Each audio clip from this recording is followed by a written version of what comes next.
Which branch of your copy from yesterday should we use? Is that chapter 6 or? So right now we stopped at 5.1. And I was thinking first to go over again everything that we've done yesterday. See if we have anything to clarify, and then I think it's important, and I don't think I've included, but I think it's important to also learn the workflow with Mrs. Developer, and then we can. I think we can continue. That's my plan, and yeah, well. And if you have suggestions or things that we can do today, and go ahead. I'm listening. If you have ideas on how to improve. It's good, thank you, and thanks for posting the code. Okay, yeah, no problems. Yeah, it was my mistake yesterday. Initially, when I prepared the training, I've just used the npm init to initialize the add-on. But then generator Volto appeared and said, okay, I would like to promote that one, but I wasn't that experienced with it. And basically, I think I misled because I wasn't that familiar with it myself. So yeah, also like maybe my workflow is a little bit confusing. I don't know. Let me because I'm using multiple tabs and I'm switching between them, and it's maybe it's hard to keep track of what I'm doing. I think so. If we want to follow what I'm doing, I think we should like take pauses and confirm that everybody can follow along. And yeah, it's hard to make this online trainings with not having everybody in the same room. Yeah, makes things a little bit more difficult. And code-wise, are we starting with chapter 5 or 6 now? Chapter 5. Okay, so we check out the branch chapter 5. Yeah. Thanks. Yeah, let me also open.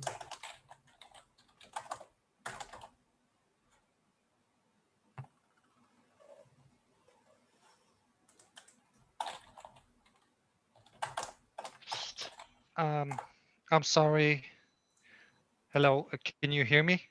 Yeah, go ahead, David. Don't start with chapter 5 because that is the end of the chapter. Start with main. Chapter 5 and 6, these branches contain the code as the final part of the lesson. So okay. if you get stuck and you need to compare with what is okay, then look at the branches. Chapter 5, chapter 6, and soon chapter 7 will also be with the final code. And for us to start from where we left off, we use the main branch. I hope everybody is clear. Thank you, David. Yeah, I'm sorry. I had my brother help me prepare this, and yeah, it looks like I wasn't aware how to proceed. So basically, let's look for a bit. What he did so far as different from what I've committed last night was to update the README. So in principle, it should have the code as I had it on my computer. And I think, yeah, let's have a quick overview of the Volto project and the add-on structure and everything, so that it's clear. Because as I have heard mentioned, the beginning and the initial structure, this is like the most difficult, or at least the part that feels like a chore, right? We all want to go and program something nice, right? So, and infrastructure and the package structure and folder structure and everything, they're also very sensitive and hard to get it right. And if you don't get it right, you will have problems, and so on and so on. Okay, so on my first tab, I have Volto running. On my second tab, I have, and let me make it a little bit bigger. I have the whole project open, right? And this project will be is the one that has been generated from Volto your generator.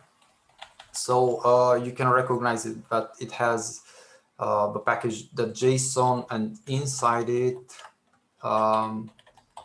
you will basically, it will be quite a big file, and that's the main characteristic of it. And yeah, we will see also the start scripts and everything else that we use to start Volto. And then we will have the source folder, and this is the classic code location for the Volto project. But inside the source folder, we also have the add-ons folder that has been created from the generator. Inside the add-ons folder, we have the Volto demo folder, which is our demo add-on that we have created. Inside that demo add-on, we will also have a new package.json, and this is the setup.py for this add-on, right? For that would be the equivalent. This file, it tells the name of the add-on, and this is what you will use if you want to install an add-on as a dependency. And the main, that's the most important things. And if you add dependencies, they're going to be listed here. You will make the commands in Volto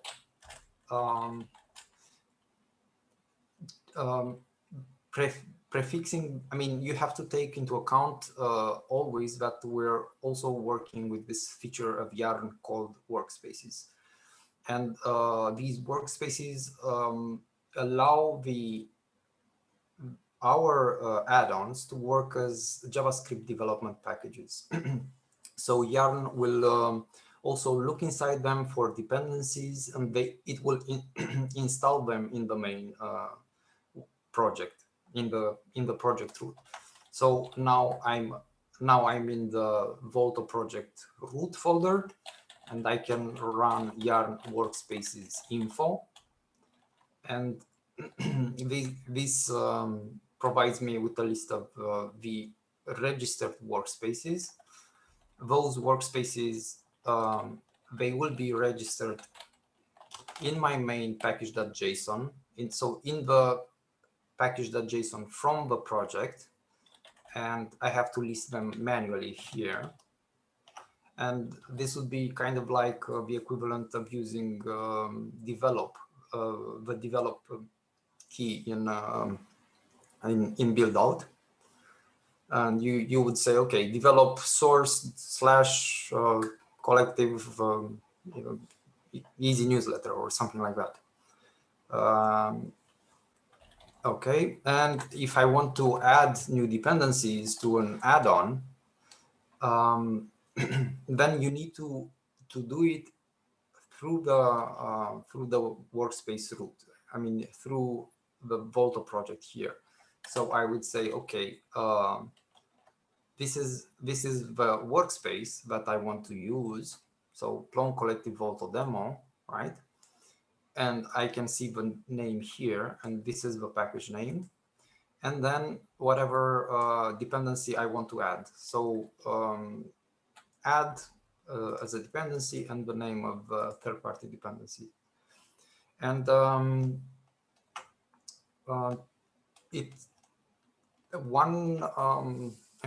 I mean, as a general rule, when developing, we use Mrs. Developer to handle, for example, because last evening we've changed JS config to add this path here, but we can have Miss Developer do this for us, and we can have Miss Developer also doing the Git clone for us.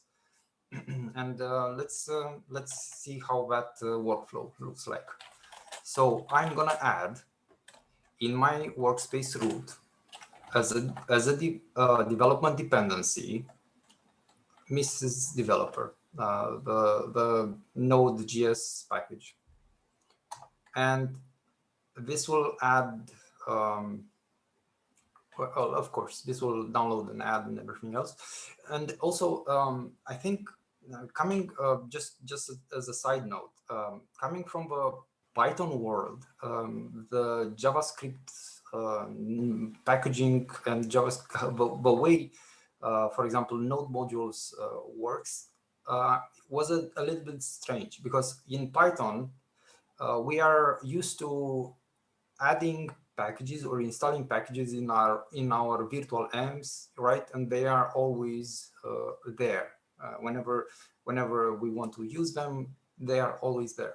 But with JavaScript packaging, whenever you run a command like yarn add, yarn npm install or whatever, it will actually adjust the local node modules. So this folder, it will change, and it will change to match the dependencies of my local package.json. So for example, if I would change my package.json from this Volto root, and I would remove one line, or I would remove a dependency, whenever I install something else, that dependency that I have removed will disappear from the node modules, because that's how this packaging works in JavaScript. The environment is always a reflection or a mirror of my declared dependencies. So don't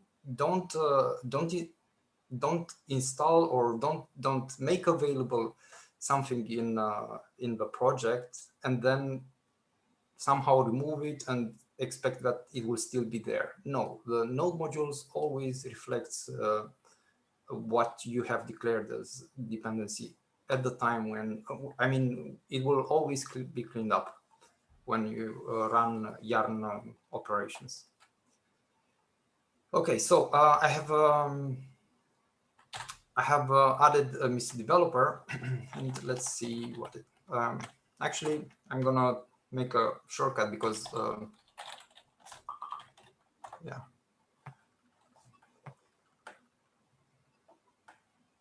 So Víctor is saying it's worth noting that main features that Yarn workspaces give us is the fact that then you can define package dependencies in your own add-ons. Otherwise, you'll have to declare them in your project in package.json. Correct. And yeah, I mean, usually the workflow is that you develop your add-on. You can also install it in a project, but you don't have to publish it to npm. You can just also use GitHub as the source of that package. That's also possible with Yarn. Okay, so I'm gonna just take this file as my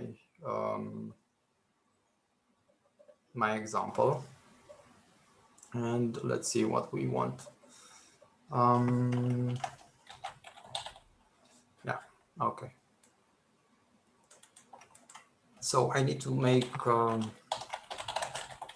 this is developer.json, and this is an object, and inside it I have a key, and that key says this is like my local folder name. It can be, I think it can be anything. This will be the path to the repo location. I think, I'm not sure about this one. I think it's inside the add-on, but I'm not 100% sure. But this one is important only if you do if you have a scope, like this name here, EACMS. If your add-on name, or if your JavaScript package name is just Volto object widget, then you don't need this whole line at all.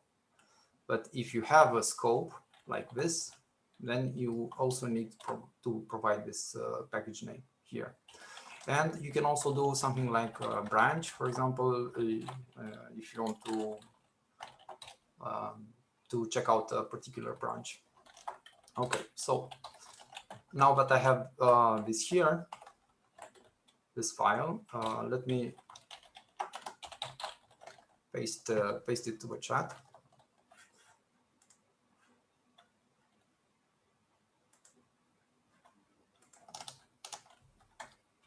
Okay, and the name of the file is mrs.developer.json in Volto project root. Okay, so now that I have this file, let's see what I have in my add-ons folder. I only have one folder, my Volto demo add-on. So now if I run yarn develop, let's see what happens. It says it cloned object widget, and now if I look again in my add-ons, you can see that I have a Volto object widget folder checked out, cloned, and ready for development. Of course, I still need to do everything to make it available as an add-on. So because Mrs. Developer is a tool for JavaScript development, is not a tool for Volto development. And that means that, for example, if I wouldn't have loaded my Volto object widget in my package.json, then yeah, I would need to go here, yeah, in EACMS and say Volto object widget. Yeah, I want to have it as a dependency, as an add-on that's loaded in Volto. But yeah, this is just let's say a side note. What else? I don't know. Questions? Is everything clear about this part? Should we move on?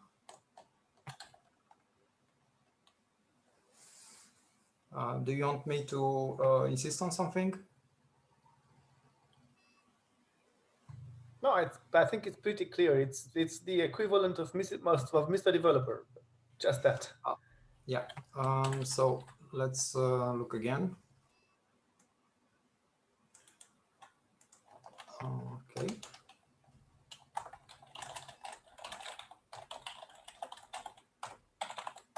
And yeah, so that's yarn add.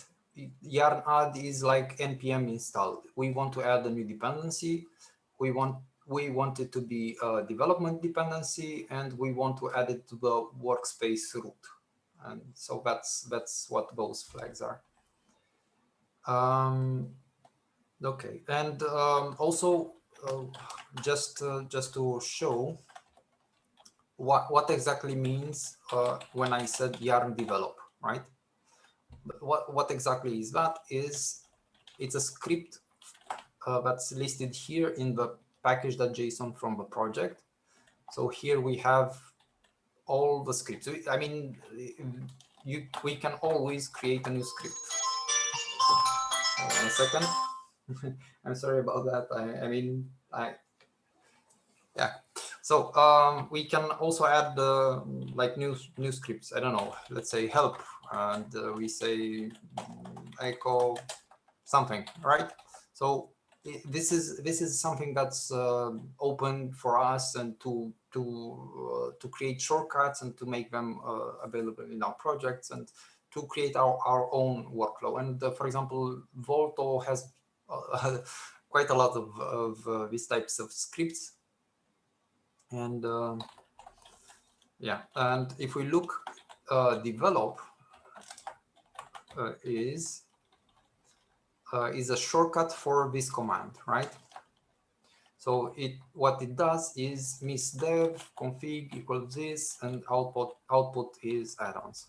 So in theory, if I take this part, I go here and I copy paste it. Now you will see that so this shell that I'm using is showing that misdev is not a command that's recognized by yarn. But if we prefix it with yarn, right, I can run it and it will run successfully. And how this works is that if we look inside node modules inside our bin folder, we will see that we have misdev here. So basically, I mean, probably if I have some path inclusion to include the node modules bins, and that would have worked.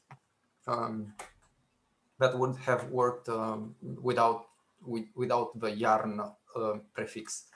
But basically, you can run yarn and I don't know anything that's inside this node modules bin. So basically, all the scripts that the JavaScript package makes available when installed. And misdev is one such script. So basically, yeah, by running yarn misdev, it's well, it runs because, yeah, well, it's not quite the configuration that it expected, but by having that alias in our package.json, we get this command already nicely worked out for us. Okay, so make file, yeah, we there's also make files used, and I'm also a fan of them.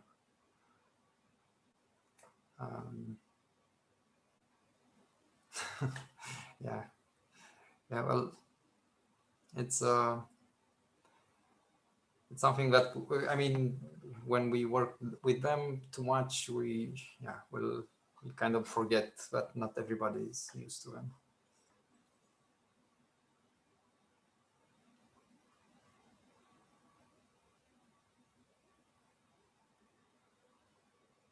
All right, Fred, but those would be the entry point scripts, and that's correct. Okay, so anything else I should go with? I mean, I should explain before resuming our training. And yeah, I mean, it's this online training thing is a little bit odd, because you know, in a training room, I would be able to look at your faces. I would be able to see if you need help, if you fall behind, or things like that. And I don't know how you want to proceed, because yesterday, for example, I had the impression that there were some technical difficulties. Probably there were things in the training documentation that could have been better, and some people got stuck, and I was moving too fast. I hadn't had a lot of feedback on if I need to stop, if there are things that I should cover again. So yeah, let's also, now that I think about it, let's look a little bit at the add-on code structure that we have so far, because that would be yeah, to remind ourselves what we have so far. So I'm gonna start yarn just to have it available, and then we can look at our structure. Let's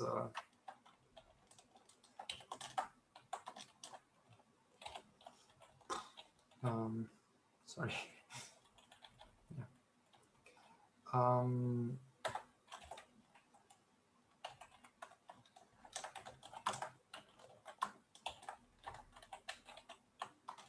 I'm gonna clean up my my files. Okay, so in our add-on, right? I'm looking now at the files in my add-on.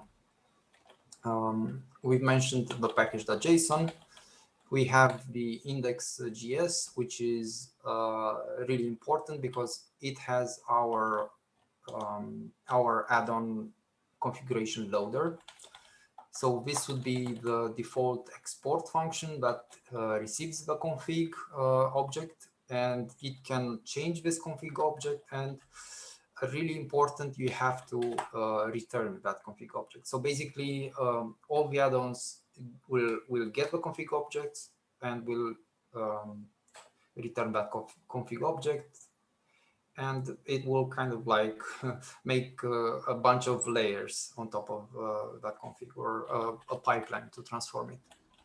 So in our config right now, we are adding a new widget, and that's the object browse widget, the one that we've used to pick the file. We are registering the block. We are adding a new add-on reducer, and this add-on reducer integrates with Volto's network fetching machinery, so that it makes that remote data available to us in the Redux global store. And then, of course, we need to return the config. Next, we have the block. We have the view. Inside the view, we create a table, and we wrap this component with this higher order component. That's just a function that takes our component. It adds a bunch of functionality on top of it, and it gives us back a component that we can use. So even though for example, we have this data table view component, and we look at it and we consider it the data table view, the main view. Actually, when we look here,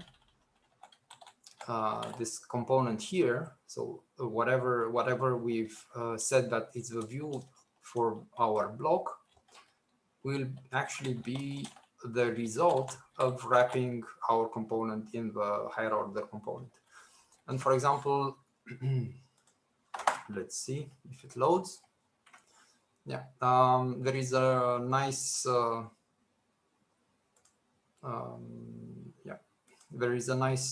developer extension.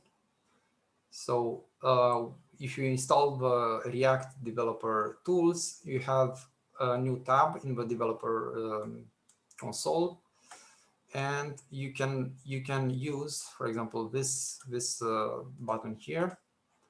If we look here, I mean, let me zoom out a little bit, just to be able to trace back a little bit. Yeah,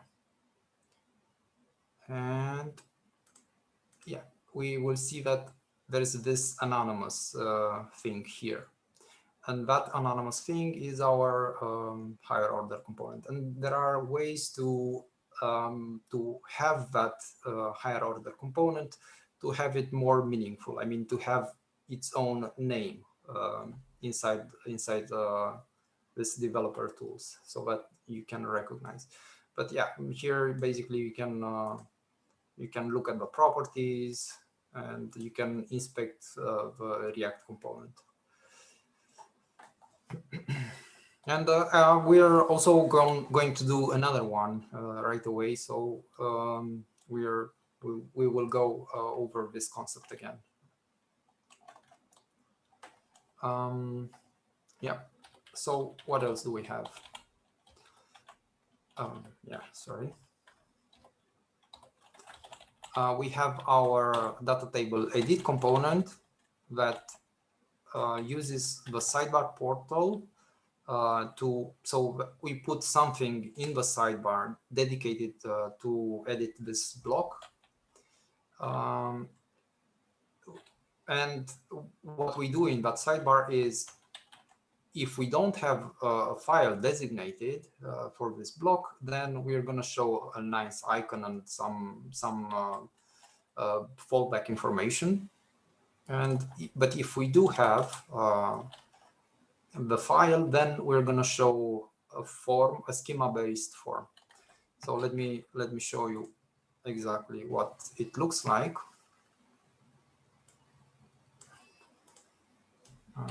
So yeah, if I create again the block with our demo table. So in the sidebar here, right now I don't have the file specified, so I will get this bit of components. But if I select the file, then I will get the form, and that's and the form is basically a very stripped down form, but only does like metadata fields. And we will, yeah, I consider it very important because I mean, we are Plone developers, and since I don't know, I mean, we had archetypes using for schemas, we had dexterity using schemas, our form implementations all use schemas. So basically, that's what we'll continue to use in Volto. Right now, the form is, let's say, pretty basic, but because this is React, and because we have a lot of power, and because this framework that we're working, and I mean React, is reactive by itself, we have a lot of ways to reproduce some of the patterns that we are used to in Plone, or I mean in Python world, and we can we have a lot of power. But we'll get to it right away, and you'll see what I mean. Okay, what do we have else? Yeah, so in the view part, so but here was the sidebar portal, so that was the right side in the sidebar, but on the left side, and that is the here, I mean the main block area, we have either the table itself or our fallback form, which just allows us to pick the file, basically. So yeah, I should yeah, go out of that channel not to disturb us. So right now, what we will do is to take this behavior. I mean, to what if we say, okay, I want to have this behavior that whenever I create a new block, I get the file picker and I get this sidebar with information. What if I want to have it as a behavior? And for example, and by behavior, of course, this is not dexterity behavior, but the concept itself is, let's say, quite similar in the sense that we want something that can be reused, and we want something that we can quickly assign it, and it's compatible with a lot of things, and it has a low barrier entry point, and it provides a certain pattern of how things would work. And this, for example, and of course it's, let's say, more or less a contrived example for the purposes of this tutorial, but this would be one possible way how you can structure the code and how you can extract patterns from your code and have them reusable and maximize the reusability of your code. Okay, so before that, let's yeah, because I forgot, we also have the less file, and for the less file we need to have these these 3 lines if we want to be able to use Volto's variables. The less file is imported a little bit different. I mean, we're not importing anything. Like here, for example, we are importing a name from this module, but here we're just importing the files. And once we do that, it's going to be automatically imported and so on. And we have the schema, and the schema is similar to the one used by Plone REST API to edit the content.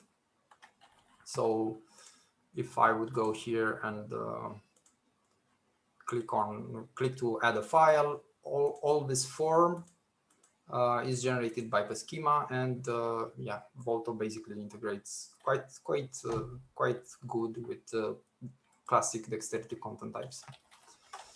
Okay, and then we have the hook, but I mean the higher order component, but we mentioned we have a reducer, and yeah, basically you have to have a little bit of experience, and probably the first reducer that you're gonna write is gonna feel scary, but once you have a little bit of experience, they're quite straightforward. And we just have to understand that, first of all, this reducer executes every time every time a new action is executed by Redux. And so we need to switch, we need to decide when to do something. And this reducer is a function. It gets the current state, and that state is the one specific for this reducer. So that would be the state for raw data itself. It's not going to be the global state. And for example, if you want to have like an initial state, you can declare it here. And with actions that trigger asynchronous network fetches, they will have the result stored as a field in the action. So we will have it here. And there will be additional actions triggered by the API, by the async network API fetching Volto machinery. And there is a convention that there will be actions for pending status, success status, and failure status. Okay, and we have the action itself, which is just a function that returns an object, and that object to trigger the network fetch needs to have this request field. And yeah, I think that's about it in terms of more or less the overall status of what we have right now. Okay, so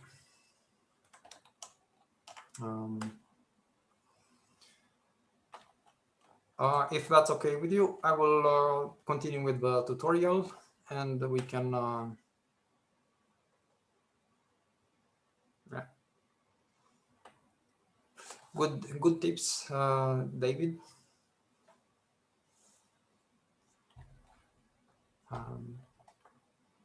We will carry on, let's say. And the task right now that we want to achieve is to have, we said that we want to have our behavior to that initially we show this pick file view and we show something in the sidebar. We want to split it as a reusable behavior.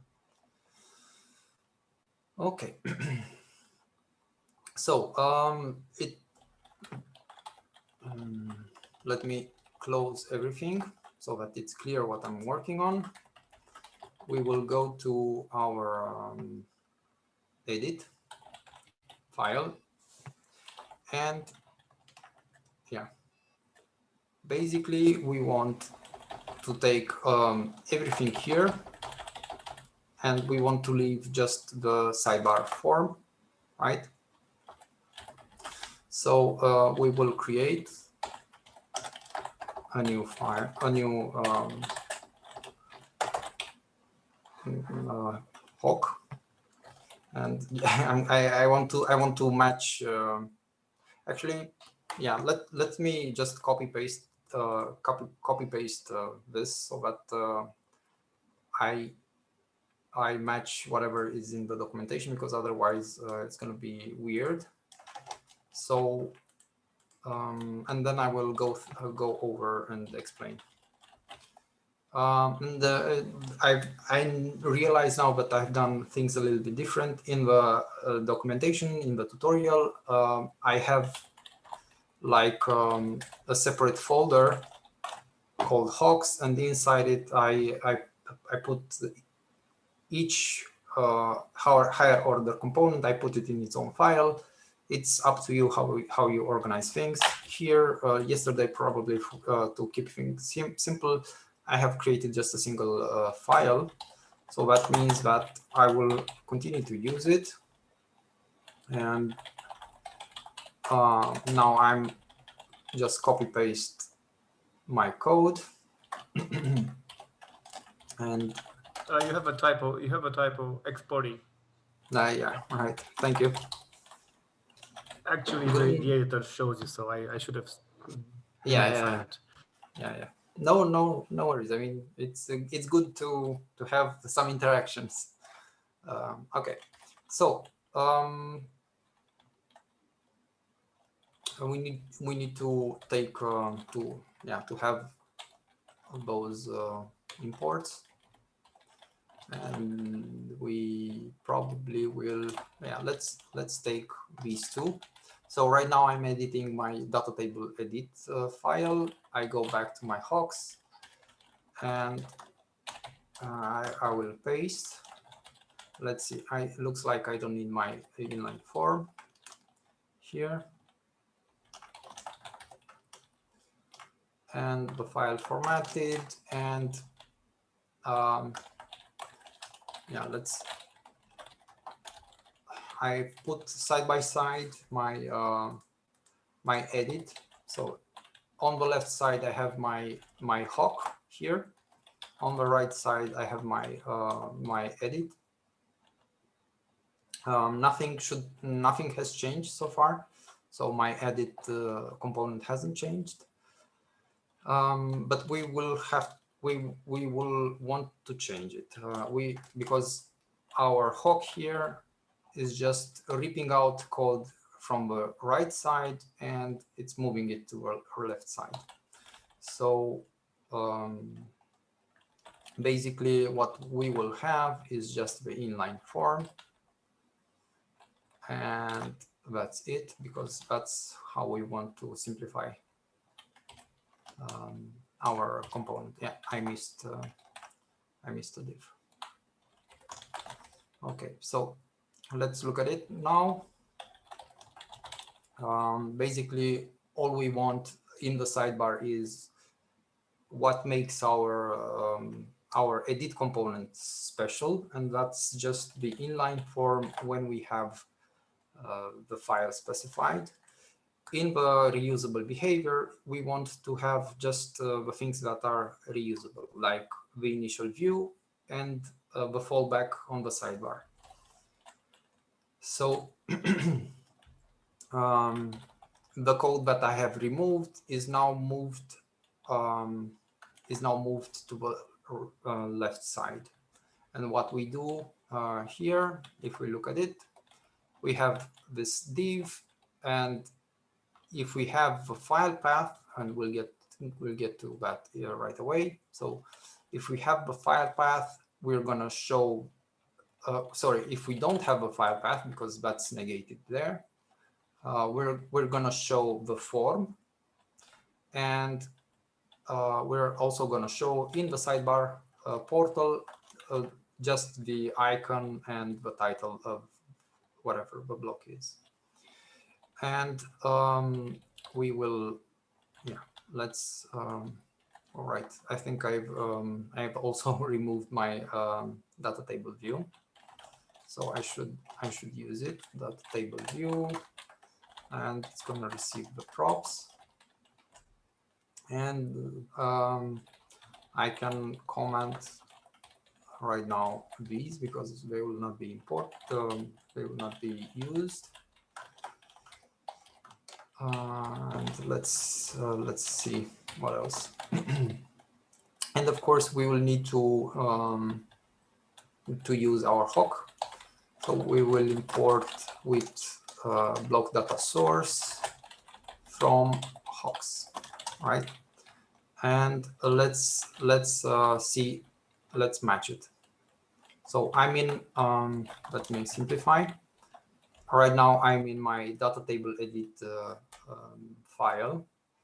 You can see here that it's in a darker color at the top. And I'm importing from my parent folder, from the hooks module, I'm importing this function with block data source.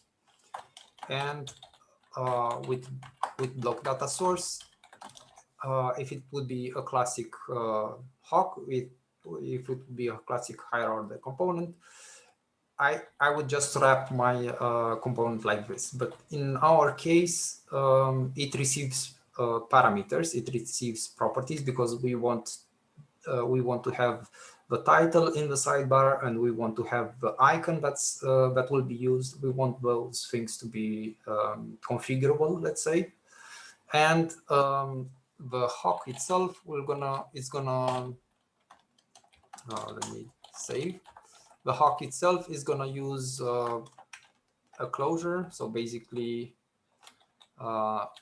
we have here one function that returns another function. So basically, the function that's returned, this one, will also have the parameters here in its closure. So that means that, for example, if I do something like this, right? So I'm calling first the function with a parameter, and that would be in our case. So here in my with block data source function. Let me put it a little bit up. So that would be here. It would be this opts thing. But of course, opts, we want it to be an object to pass multiple options. And what do we want to pass? We want to pass the icon, the title, and how to get the file path. I mean, how that would be to allow the hook to decide if it has a source or not. And yeah. So moving back here, this would be my parameters. So in my edit component back here,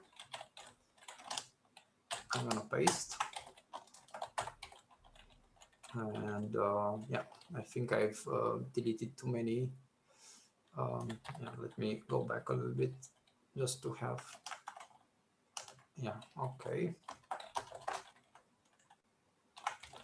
And redo my import. Okay, so what do we pass? We pass a name called icon. That's the icon imported from this SVG. We pass the title, and we pass a function called getFilePath that receives an object that has data, and that data is an object that has file path, and we return file path. So basically, we extract the file path from that data, and based on this variable, we can treat it as a Boolean and decide if we want to show the fallback. I mean, if we want to show the initial view, or we want our component to pass through. If we want our let's say actual block, if we want it to be rendered or not. And let's look in the hook to see how we do that. So let me put the files side by side. So here on the right side, I have the hook, how it's called, right? With block data source and so on. On the left side, I get the options. I extract those parameters, and then we will return a new component. This will be a new React component, right? And React components get props inside our React component, and this will be like a function component. We could also have declared like a class right inside here, and sometimes we do that. So we extract, and so basically this component here would be the equivalent of our data table edit component from here. So we can think of them as kind of the same thing, because this component that's returned here will act as the parent of our data table edit from here. So they would be kind of like block data source, and then it would be data table edit and block data source. So kind of like that, we can consider that it will be data table edit will be wrapped inside our block data source component. But of course, we don't have a block data source component. We just have this anonymous function inside here, inside the hook. Okay, so here we just we extract the file path from the props of that component, and we say if we don't have it, we display the fallback structure, our form, and maybe you have noticed this construct that's the React segment, I think it's called. Basically, whenever you want to group a bunch of components, you need to use this one. And why do I need to do that? Because like this, let's say I want to return something, right? And I will say div1 and div and another sibling, div2, like this. And React will not like this, and you can even see that it says JSON JSX elements must be wrapped in an enclosure, whatever. Okay, so but if I if I do it like this, there's no complaint. You can also return kind of like also I think a list, and you can treat these as you can treat the React objects, the React JSX, you can treat it as a separate object. So right now I could also return a list and just separate these React objects with a comma. Okay. What else? Okay, so this segment is because if we look at our code, we have two siblings. We have the div that I've just deleted. So we have this one, which is a sibling of sidebar portal. So we've just wrapped this segment around them. And we have the sidebar portal that we took from the right side, we took from the component, and we are using the parameter, the title that's passed from the closure. And yeah, let's let's see if everything works. Who knows? It might not work. And then yeah, still works, surprising. And then see if anyone has issues so far with the code.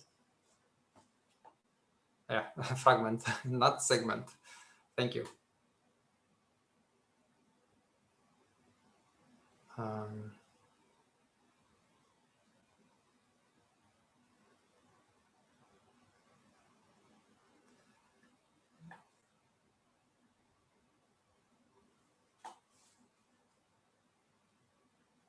Okay.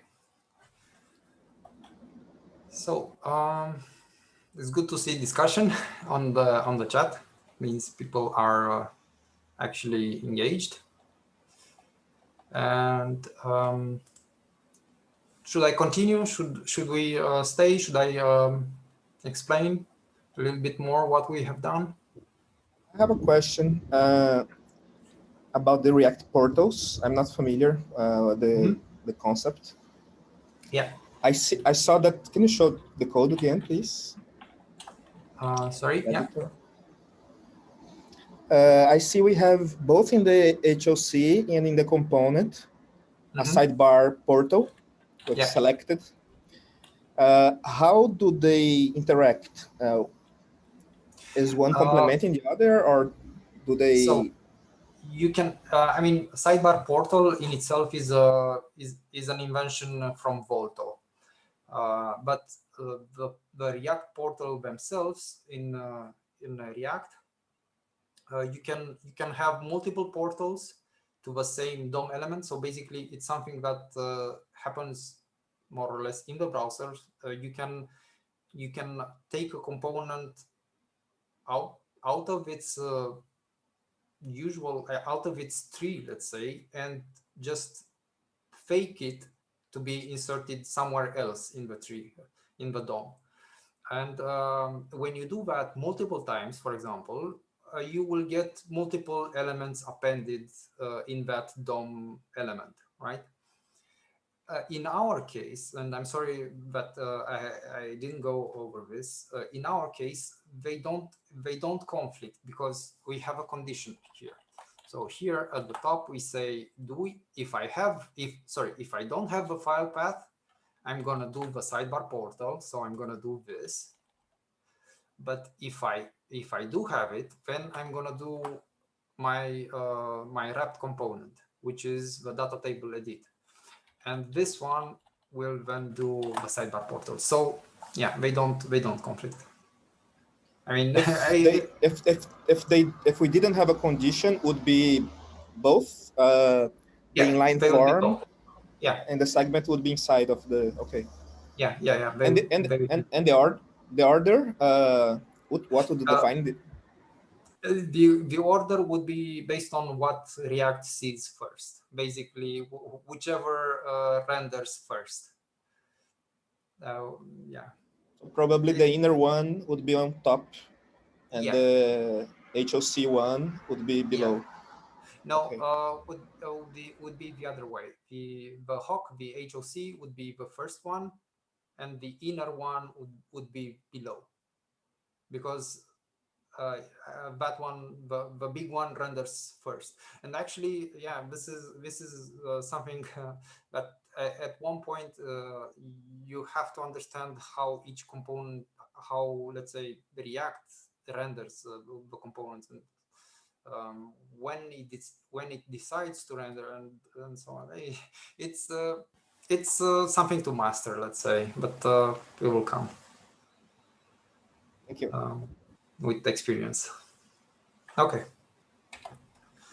So good catch. Nice, nice that you draw my attention to also discuss this.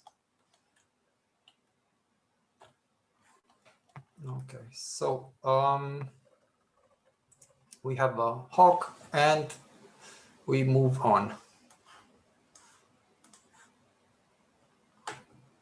Okay, so you remember in my initial presentation of the block that we had in the sidebar some little small nice boxes that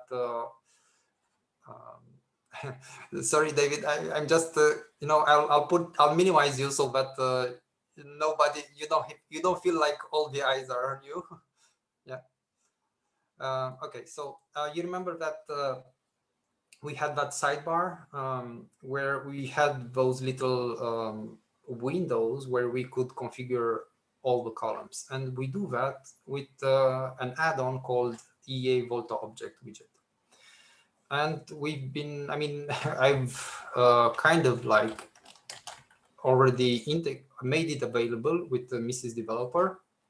So now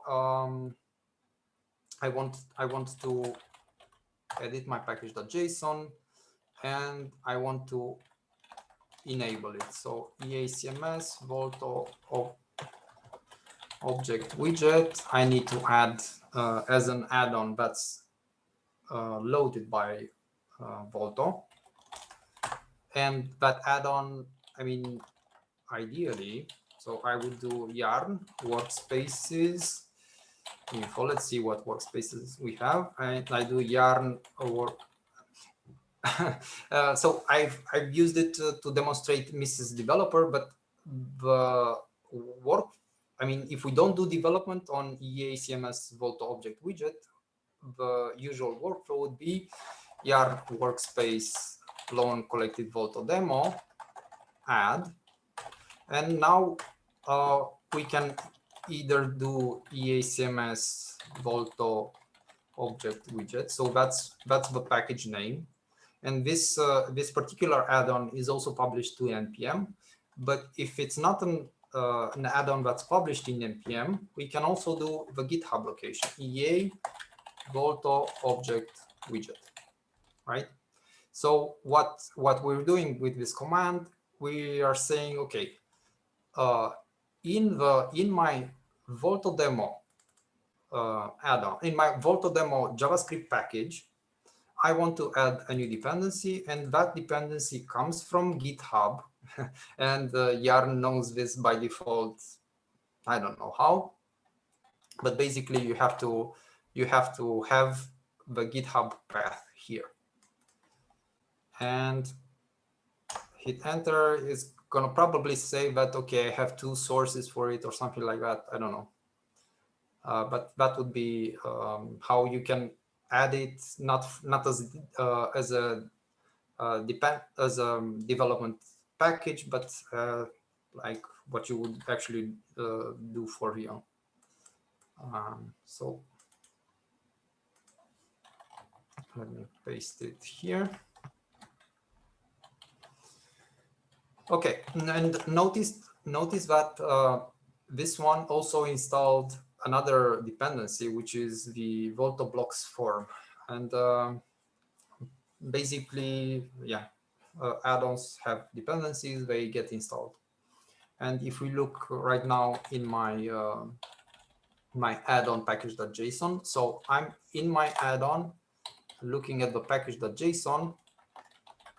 Yeah, you can see that I have a new dependency, and the name is Volto Object Widget, and the path is GitHub, basically. And now if I start, okay, so let's look for a little bit at this add-on page.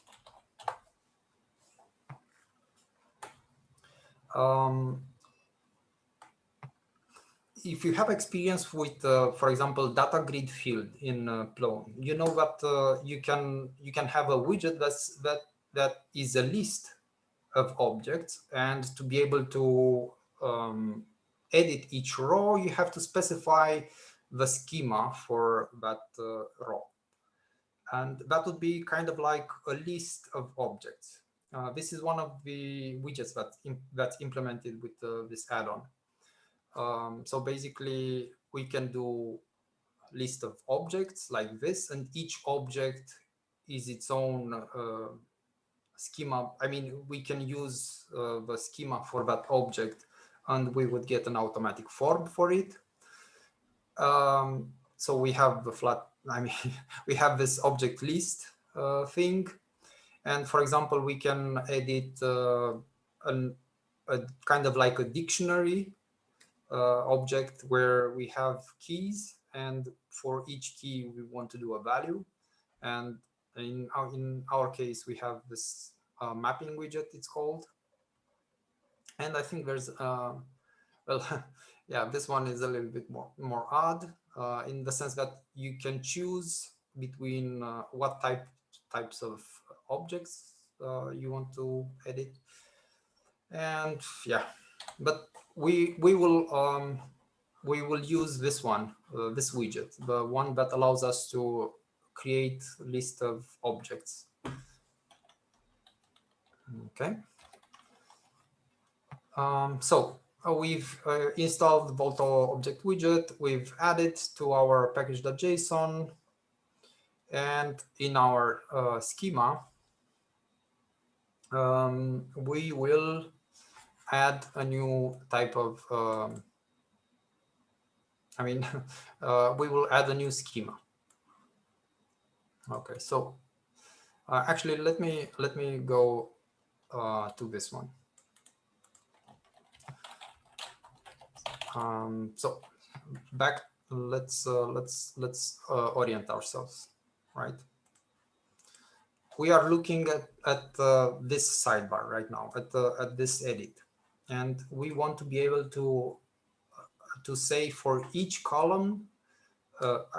We want to be able to say which columns from the file we want and how that column is gonna be rendered. And for that, we're gonna use a column definition, let's say. So if we look at the schema, so this file is my schema from my schema.js from my add-on. Basically, we will add a new field. It's gonna be called columns, and actually I have pasted it. Yeah.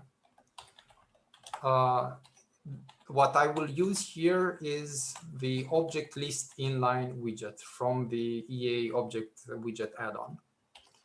And this widget takes properties. So basically, whenever you define new fields here in the schema, whatever, you can add any type of property here, and whatever property you add here, it's gonna be passed down to the actual implementation.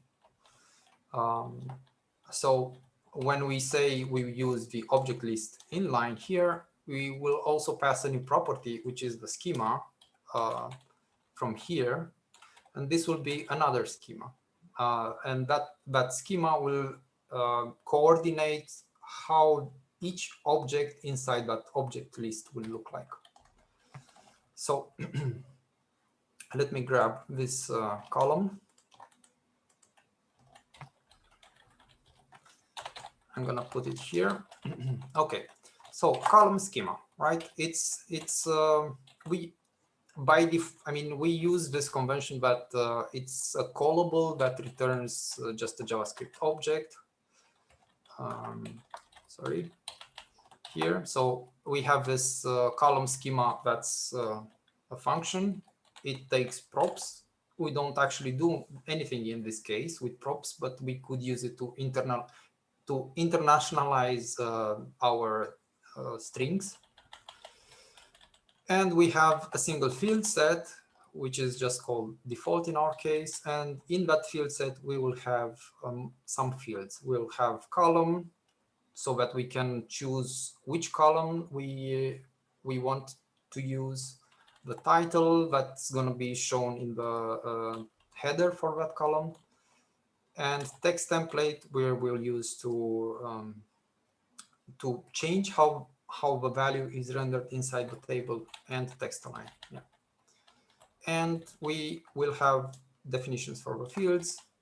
For the title field, we'll just have a string field, which is the default. So it's but we don't have like a we don't have to specify it like this, because that's the default type of field. We'll have a text template field. That's just, again, just a string field. We will have a text align field, and this will be a select, and we will see right away how it functions. And we will have a column, which is again a drop down, and we know it's a drop down because fields that have this choices property, they become select, they become drop downs. Yeah. So let's see.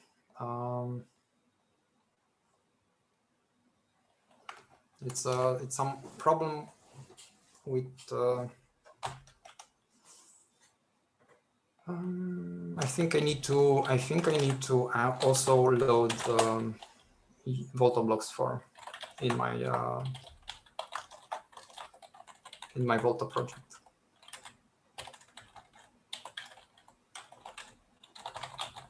And let's hope that's the case. I mean, I should probably follow more closely the tutorial.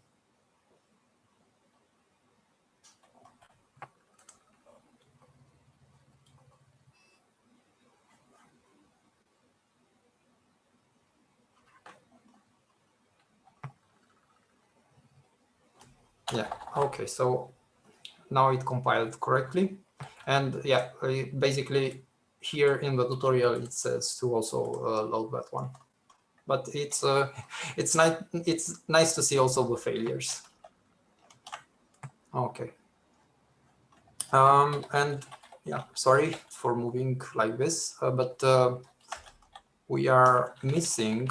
So basically I have added the columns as an available field, but I haven't used it actually. So if I go here in my field set, in the default field set, I need to say, okay, I want to use this field, right?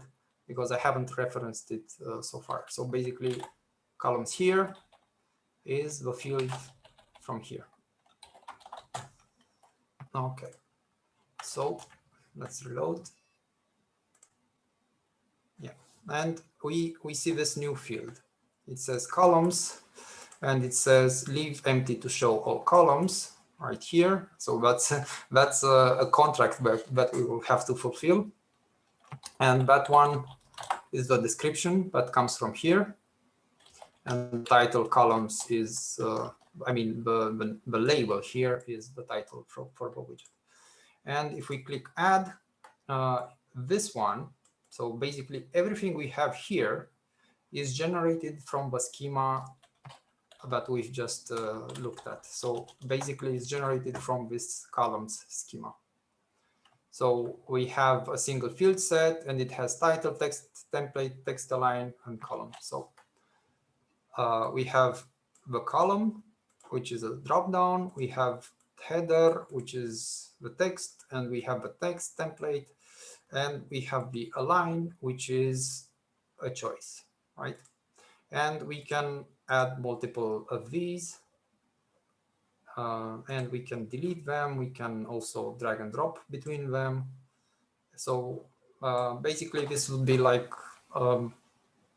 generic data grid field implementation based on schemas, and yeah. Okay, so I think the next thing that we will want to do, okay. Well, here in the tutorial, so the first thing that we want to do is to be able to choose inside here in the data columns. We want to be able to choose between the available headers from here. So to do that, we're gonna do, I mean, in Z3C form, we would have to do data binding. We would, it's a little bit more complicated, and there's a lot of machinery for that, to bind the form to the context. In our case, in Volto, we don't have this machinery. Let's say yet, I don't know, probably, who knows what the future brings, but it's actually very usable even without this hard framework-ish things, because we are able to change the form, how it to change the schema, how it looks like. We are able to change it inside our component, and whenever it's passed down in the widget that renders this schema, it's gonna work okay.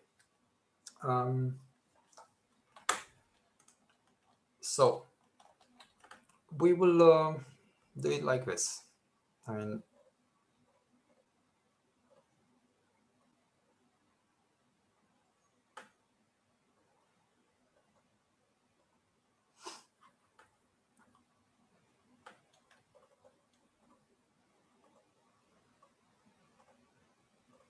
okay.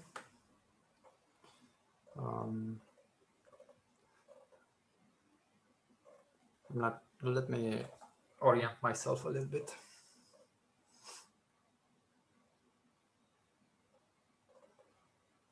Right. Okay. So we have this bit of code.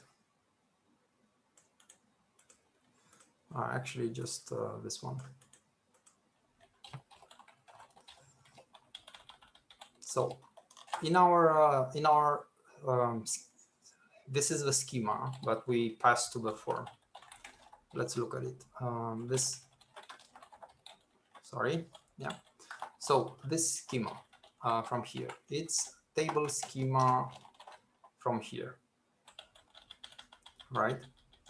And this table schema has a columns property, and this columns property has another schema, and this schema is the result of calling columns schema. So basically, the object here will be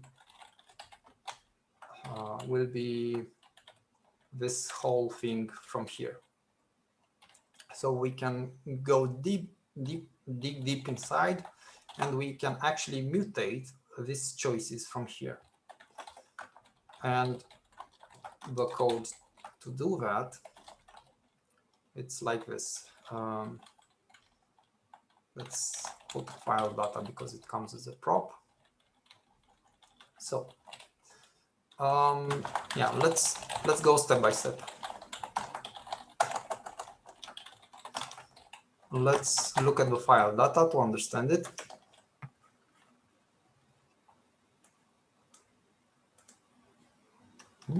Okay.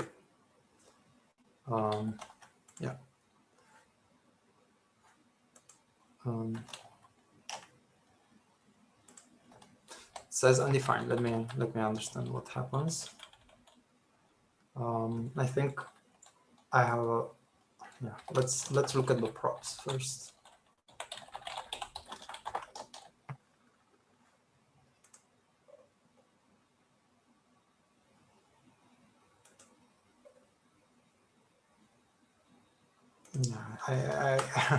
I need to write. So what I've done so far is just to use my with block data source hawk, but in the data table view. So in data table view, which I'm looking at here, we also fetch the data inside, right? With this one. And so basically, to have this file data, we also need to use this hawk with it. And basically, we could do like with file data and wrap everything like this. But because I mean, at one point it's going to look really, really ugly if we have multiple things that call each other one in another. And with React, there is a utility called compose. So basically we can say import compose, and this utility sits in Redux.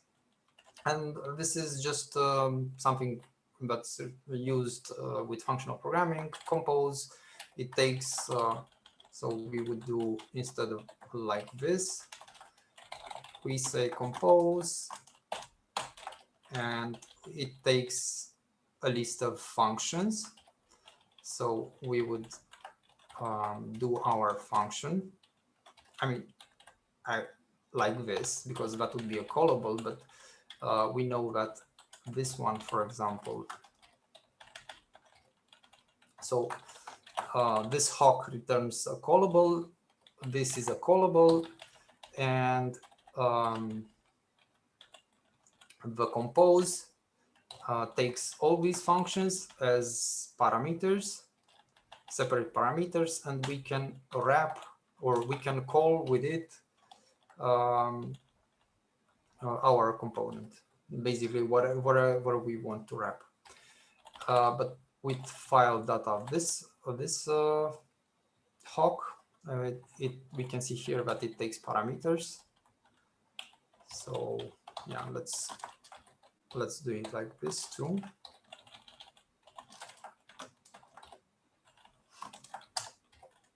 And I haven't imported yet this one, so let me add it to.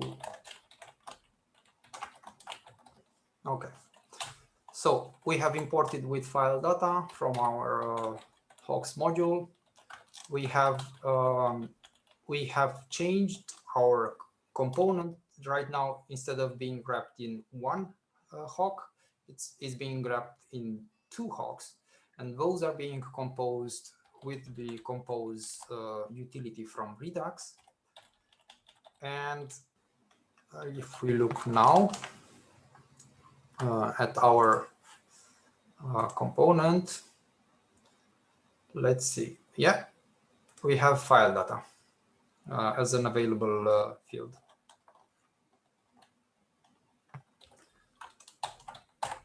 Okay. Now back to our initial task. Let's look more closely at the file data. I don't know how to make it go a little bit up, just to have it in the center. So this is an object that has three fields: data, errors, and meta. And this meta object has another field called fields, and this is an array of fields, and we use those to render the header. But basically, we want to take this array and we want to make them choices for our select. And so we do that. So from file data, look at the meta with the optional chaining operator, right? Or coalescence, I don't know. Yeah. So fields, if we don't have it, because, for example, you have to take into consideration that React will always render our components. So for example, in our hawk with file data, let's look at it again. In our hawk, we can trace the code path like this. Okay, so the React comes and execute this code. As an effect, it's doing this action, the dispatch action, and then it continues. This is not a synchronous network fetch. This is an asynchronous network fetch.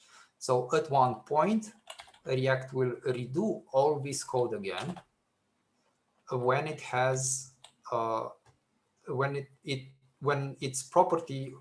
the properties for this component have changed, and for example, when we use this hook and we look at the global state, it's gonna be this whole code will be executed again. So our request it will be empty at one point, but then again, when the network request is finished, it's going to be executed again, and we will get information. And this is why we have this nullish operator here, so that we can account for the fact that data may or may not exist at some points, and we have to be prepared to do something in both cases. So let's assume that, for example, file data here, right, at one point will be nothing, and at some points it will be something. And whenever this thing, I mean, whenever the situation changes, so whenever we have moved from nothing to something, React will go and re-render our components because their properties have changed. and that's why we have to use this operator here. Okay, so we got the fields. We say maybe if they don't exist, then we have an array, and we sort it and we map, and we create a new array where we have like name. So it's an array with 2 members, and it's the name repeated. And let's look, for example, how those would look like. Yeah, so it would be like, so an array, you see, where we have the same thing repeat. I mean, an array of arrays, and the same thing is repeated multiple times. And this is needed for the columns property choices. So here, yeah, it's a long path, like schema properties column choices, but we can trace them to the, sorry, we can trace them to a schema. So on the left side, I have my schema. Right, so if we start from the table schema, this is this object. We have it here. So it's on the left side, right? So in this object, we have properties, and in properties, we have columns. So properties, columns. In these columns, we have the schema, and that is an object, right? Here we pass the result of calling column schema. So in that schema object, we have another field called properties. So now we need to move to the column schema to look at. So here, right, we have properties. So that would be the one from here. And in properties, we have a thing called column, and this is this one. And in that column, we have a field called choices. So that would be here. Here it's empty, but we assign the big array that we've just seen in the console. So let me clean this up. So right now in the sidebar, I have my columns available as choices in the select field. This example is kind of atypical in the sense that you know, you don't always and every day use the object list widget. And you know, with the object list widgets, it makes the path longer, the thing that you have to dig inside the schema to change.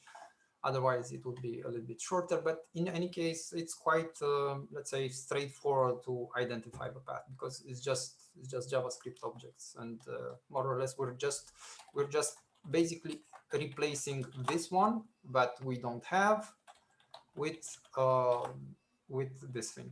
I mean, we could have also done like, okay, instead of just returning this object and changing the schema in the component. So when I'm changing the schema here, let's say I'm tweaking the schema or enhancing the schema, whatever name we want to say.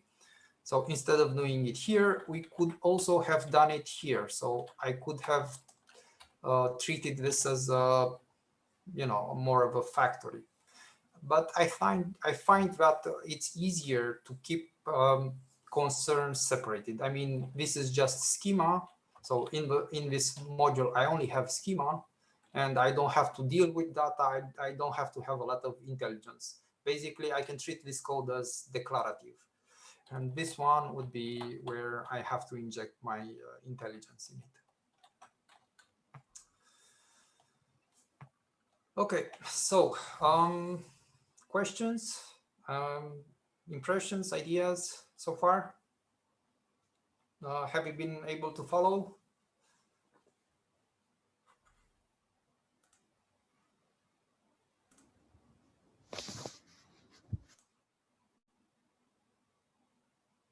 Nothing, nothing from anyone. So I guess I can just continue.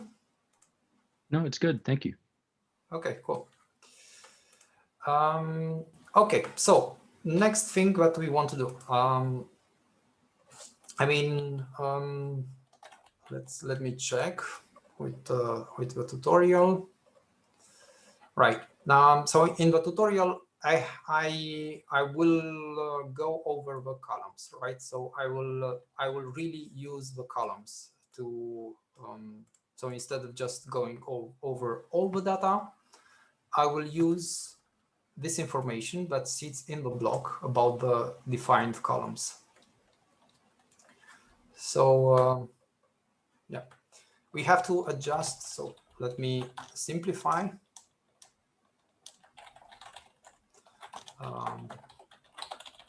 So I'm going now to my data table view component, and if we look, let's look at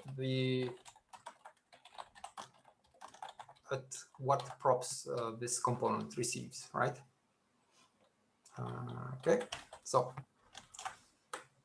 never mind. What console? Yeah, sorry, console log, of course. Okay. So let's pick one column just to have some data and see how it looks like, and save and go to my main view. Okay, so you can see that I get it multiple times. There are ways to optimize this so that you can minimize the number of times this component is re-rendered, but there's no, I mean, if things have good speed and you don't see performance issues, I don't think it's you have to worry about the fact that it's rendered multiple times. Okay, so what we're looking right now is the properties passed to the block, right? So we have a file data that comes from the higher order component, and we have data, and this is actually the data that's saved on the disk, and it's fetched from Plone, and it's passed down as, let's say, block data to our component.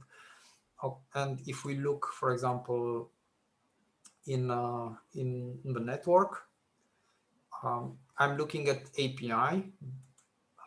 This call, this would be the main call, like the context request, let's say, and of course we this goes to the backend, to the Plone backend, and we look at the data that we got. We see that our block stores our form information. It stores it inside, and this is done automatically, let's say, by the inline form that we have used. In the inline form, let me draw attention to it again.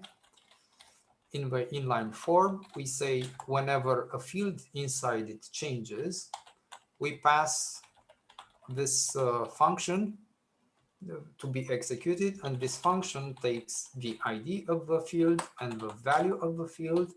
And what do we do with it? We have this property that gets passed to the block, and that property is called onChangeBlock. And we say, okay, this block has changed. How it has changed? First of all, we need to say which block has changed, and the change is like we have an object, and we pass down whatever data we had so far, but with a change, and that is whatever field has changed, right? We have it here, the field assigned with the new value. And that's practically very easy data flow. Okay, so now we have this new field called columns, and this is an widget. This is an object that has this ID. That's a unique ID for this object.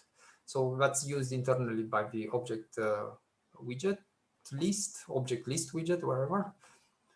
And we have the column information that we have chosen from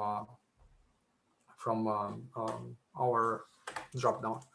And I should have, maybe let's also write something here so that you can see how it looks like for a more complicated result.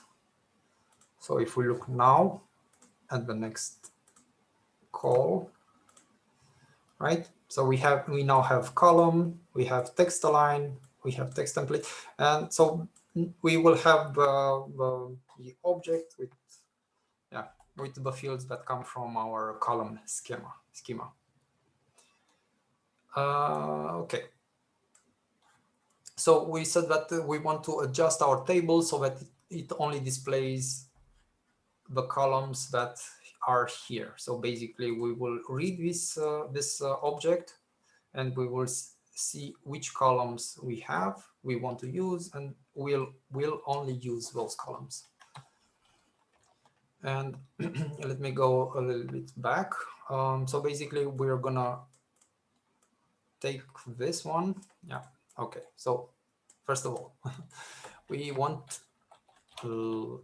So now I'm in my data table view component,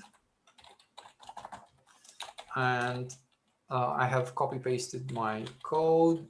It says it wants data. We saw that data is one property that's passed down to the block, and this is the view component for the block.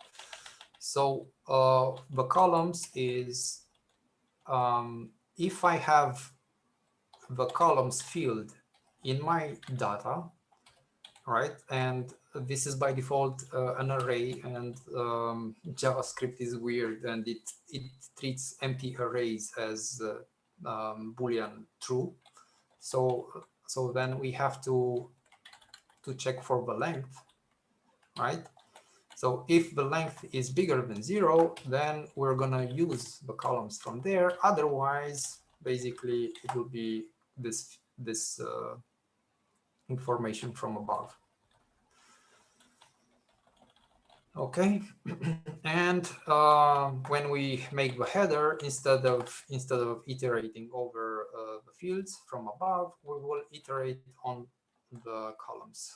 And, let's take this bit of code.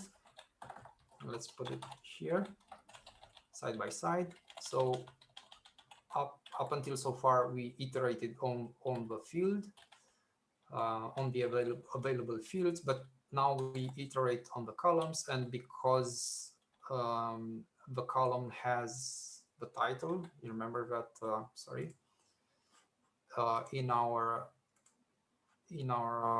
schema, we have this header field, which is actually the title field, but it's labeled header. So if we have this, we will use the header. Otherwise, we will use the name for the column. And this is basically the text align, and this property is something that header self. So basically, this thing coming from semantic UI supports. Okay, so saving, automatic formatting of this file, and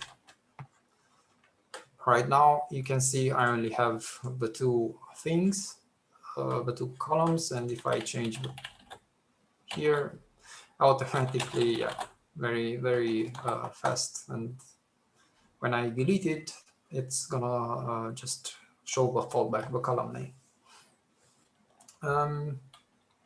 So yeah, now we have to also adjust the table body to use only the columns, because you, as you can see, yeah, all the columns, we've only adjusted the header, and all the columns are still iterated on the fields. So for this, I will take this bit of code,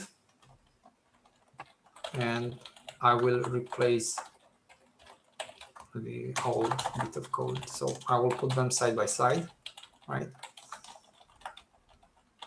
Okay, so that we can analyze the changes. So up here, the new code, we used to iterate on file data, also here below, and for each item in the file data, we made a new row. But right now we make the row, but we need to iterate on the columns instead. And of course, we also passing the text align. And because we have the text template, when we render the value, we're not gonna render the value from the file data directly, but we will replace this curly braces placeholder with our with our intended format. Okay, so let's go here. As you can see, I only now have the two columns, and the header works. Let's see the align, if it works. Yeah, the align works. And what about the text template?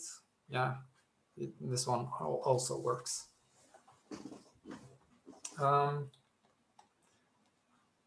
So I would say, I mean, for this use case, the Volto object widget, it's great. I mean, you can get quite productive quite fast with it.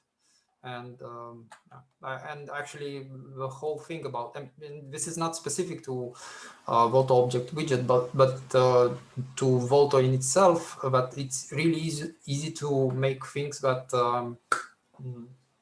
I mean, with jQuery and everything else would have been a pain, like immediate synchronization between the form and the displayed result. Like whenever I hit a key here in the form, it also automatically updates the component or the final result on my left. And so, yeah, that also enhances usability, I guess. Yeah. Next thing. Actually, let me show you. No, not on the live side, but maybe on my local machine, because this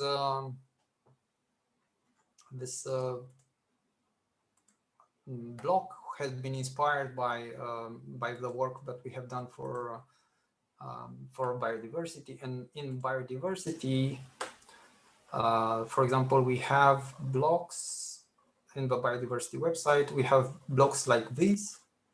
So if I go and edit, let me go down, like here, for example, you see it's more or less the same, but in there we use like, to be able to format numbers, we have this D3 integration, and yeah, I mean, it's always possible to use something else to format the numbers.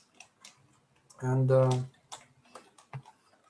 okay, Next thing we want to do, we want to replace this align widget with something really nice. I mean, maybe you caught a glimpse of that align widget on the biodiversity website.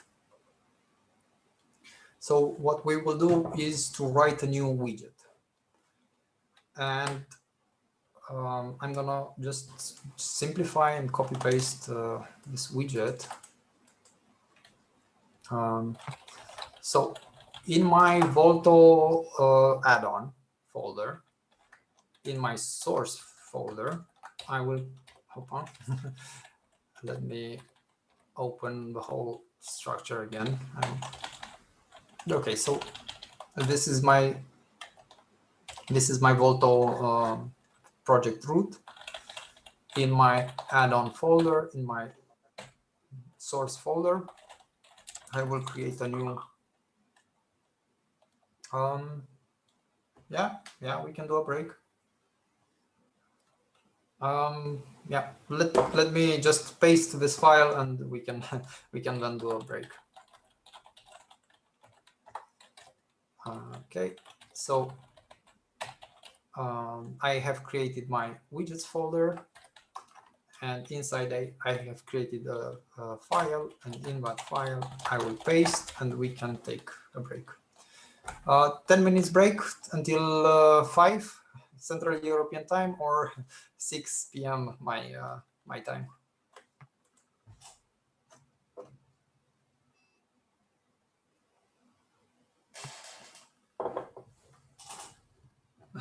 Yeah, cigar and coffee.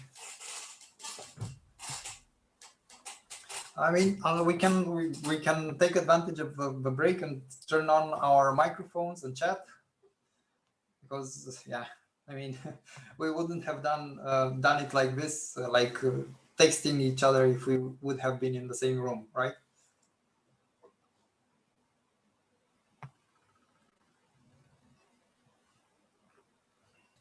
Yeah, but I think most of the people will actually go on a break. Yeah, away from the computer. That's a good idea. Yeah, you should stand up and move around a little bit. You've been going all this time. Yeah, it's a long training. Although that chair looks pretty good.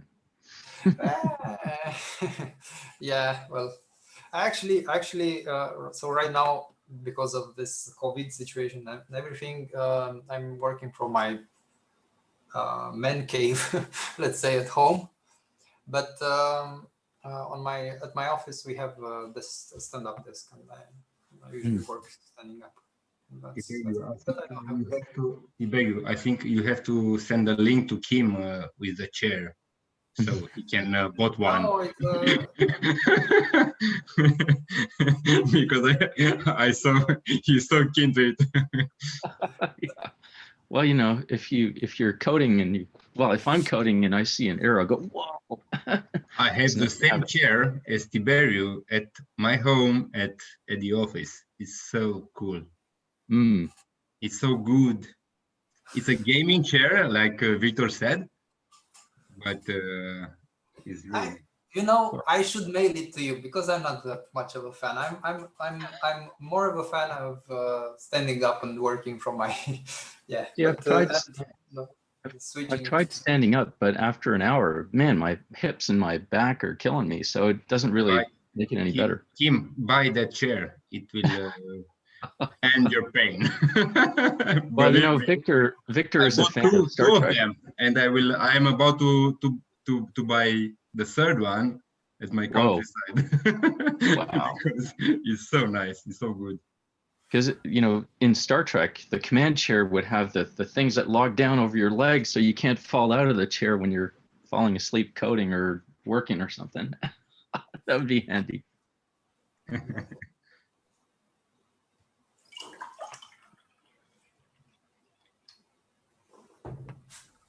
Yeah, I'm gonna turn off, if I understand how, I'm gonna turn off my camera, because oh man, stop the video. Okay. Yeah, I got to talk to. Be right back. Yeah, we'll take a break too.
So I think our break has finished.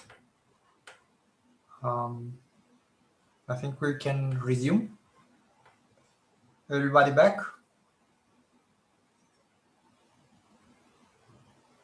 Nobody, anything. So I guess I will start.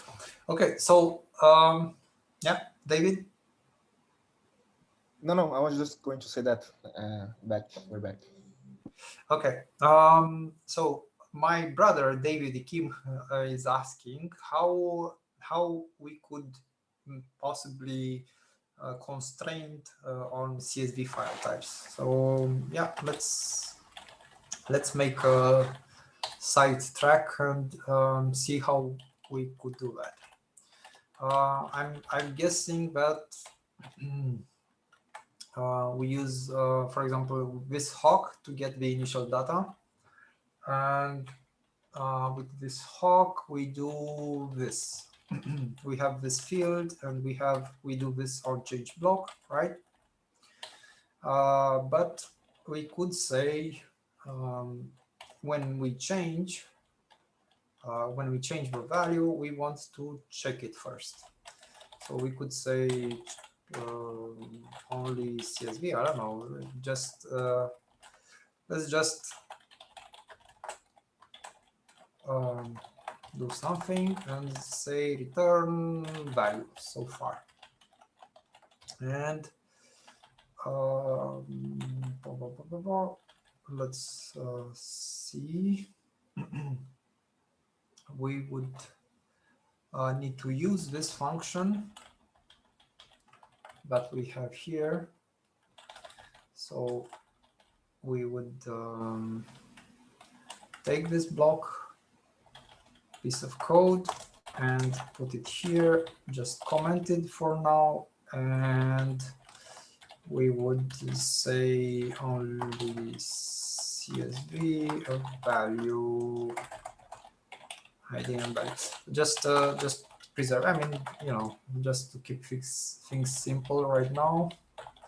So we now have a separate function that takes ID and value, and we executed. I don't think we need to return it. Okay. And right, let's move that code. Okay, so we execute the old code on that. Let's console log the value. And I usually just write. I mean, when you develop, you might have a lot of logging, but so I add a string to tell me which console log line I'm looking at, and here I need to relog in. Okay, and that thing only happens when I add a new file. So my value is an array, and there's a widget, and we have, what do we have? Do we have a main type? Yeah, we have a main type. Okay, so now we can say if value length, right? My value is value of 0, so I'm getting my this object, which is the whole metadata that for the file that I have chosen in the object picker. And in that metadata, I should look for meta type. Okay, so let me just copy paste this thing. All right, so if v and yeah, sorry, just yeah, if this is text CSV, then we will execute our on-change code, and else we're gonna, just to inform us and to confirm that it works, we're gonna say not a CSV file in the console, just for us to understand that it works okay. And we should actually always do this, just in case, for example, the user clears the object browser widget. So I'm doing this the on change with the null value if that is the case. So let's test it. And we said that we want a new block. Let me clear the console. By the way, let me show you something about the console. If you're not aware, by default, it looks like this, and you may have a lot of warnings and errors and everything else. But if you want to focus on something, you can use this little widget here with the sidebar and just focus it on the info type of messages. So now demo table, if we pick welcome to Plone, it says not a CSV file.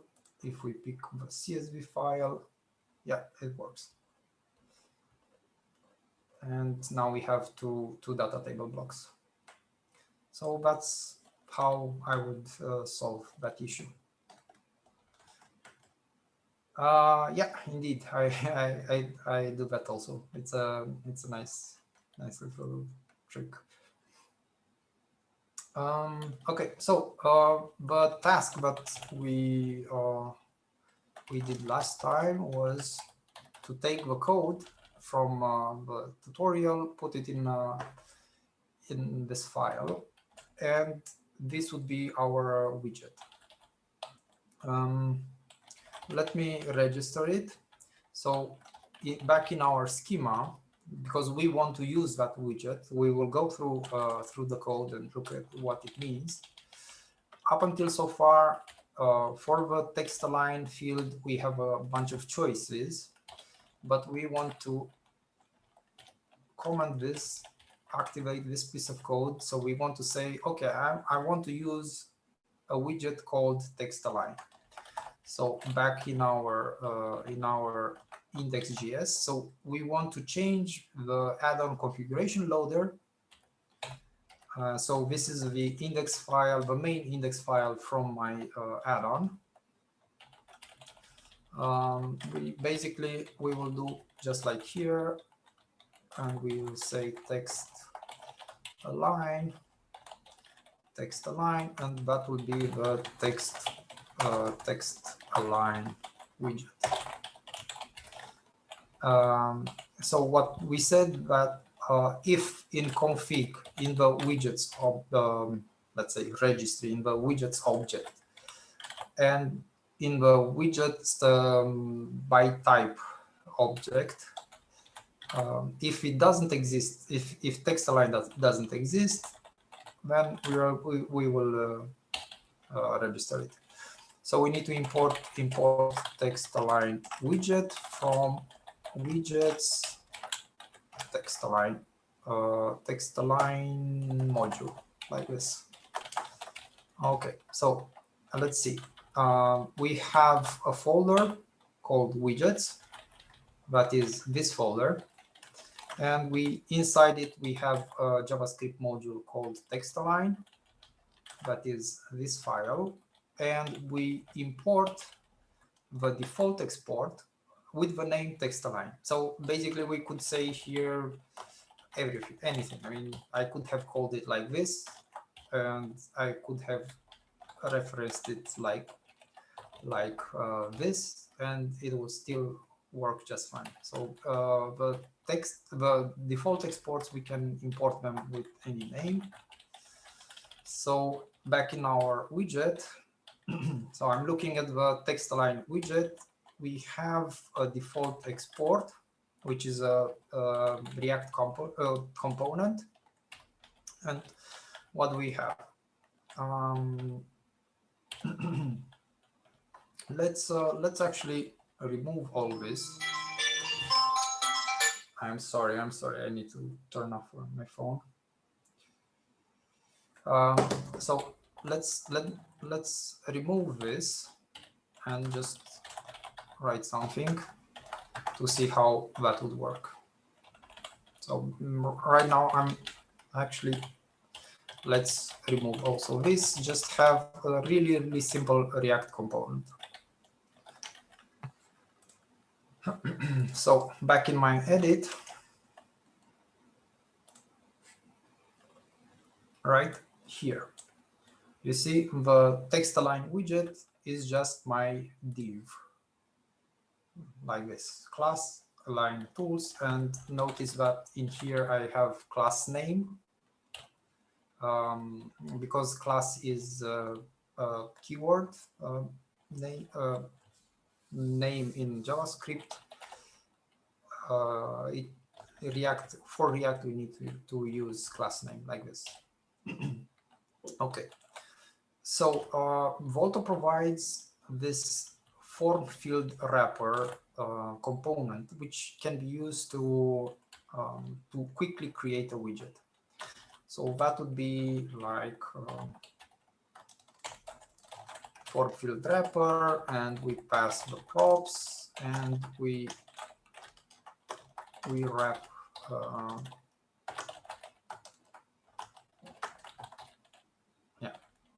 we wrap everything inside it.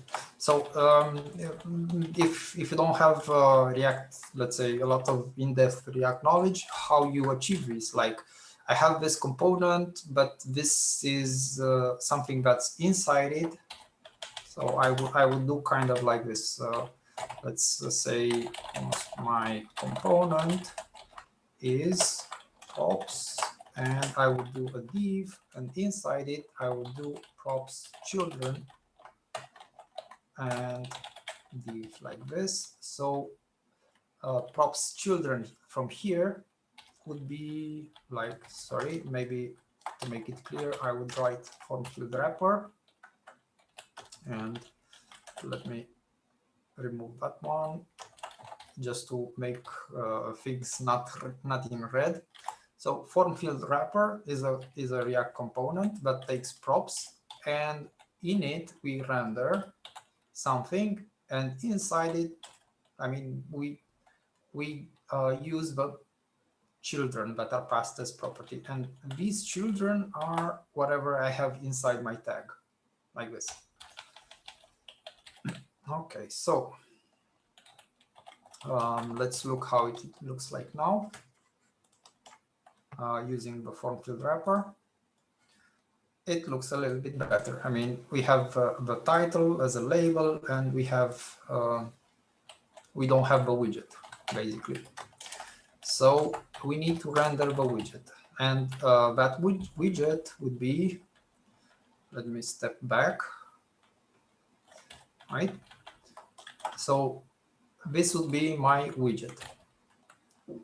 We take this simple array where I say the type of a line and the icon to use. So these are icons that exist in Volto. So left align left, right align right, and so on. So this is an array. We map it. And because each element, so here in the parameters, I would say my value map, whatever.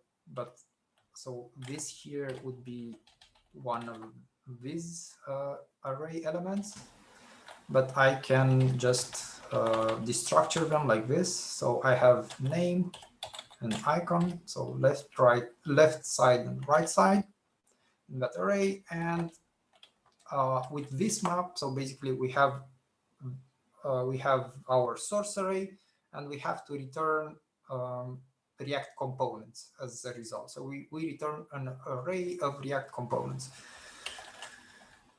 and each element in that array will be a button group where we will have a button, and when we click that button, it's going to do onChange, and onChange is a callback that's passed down to all widgets as properties. So basically, whenever I click one of the buttons, we will say I'm changing with this type of value. So let's see how it looks like. Okay, now I have my widgets. I mean my buttons. So we have them, and when we click on them, so when we click, we do on change, and the ID is my field ID. So that would be in our schema, because I mean we also see it here, but basically, so let me split this and close close this. So I'm looking at the schema. The ID will be text align here, right? So in that data, I'm triggering change for the text align field. And what value do I have? It's this variable called name here, but the name would be like the values from here, like justify, center, and so on. And that's why it works. And we use this icon component that gets that just references the icons from Volto. Okay, so now what we have, so let's see what we have. We have the align, we have the text template working nicely. We have the header working nicely. We have the sorting working nicely, for example, right? Everything works nice. And yeah, let's see if there's ideas or things I should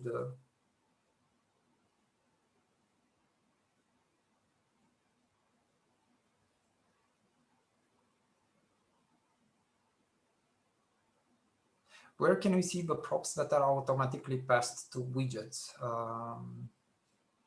like on change and blocks? Well, so some implied magic, yeah, indeed. Let's look, and I think I have also linked in the training course. But basically, if we, I mean, when I started with Plone and Zoe, there wasn't a lot of documentation, and I had to read source code. And of course, we don't want this situation with Volto, but it's always a good idea to read Volto's source code because there's a lot to learn.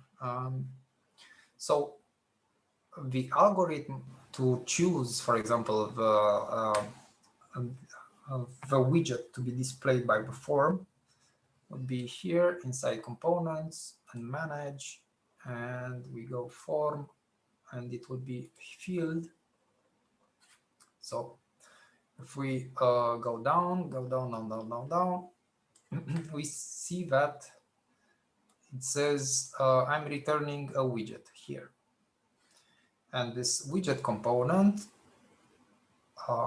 if we look a little bit down, we see that it's computed here. So widget, and pay attention that it's uppercase.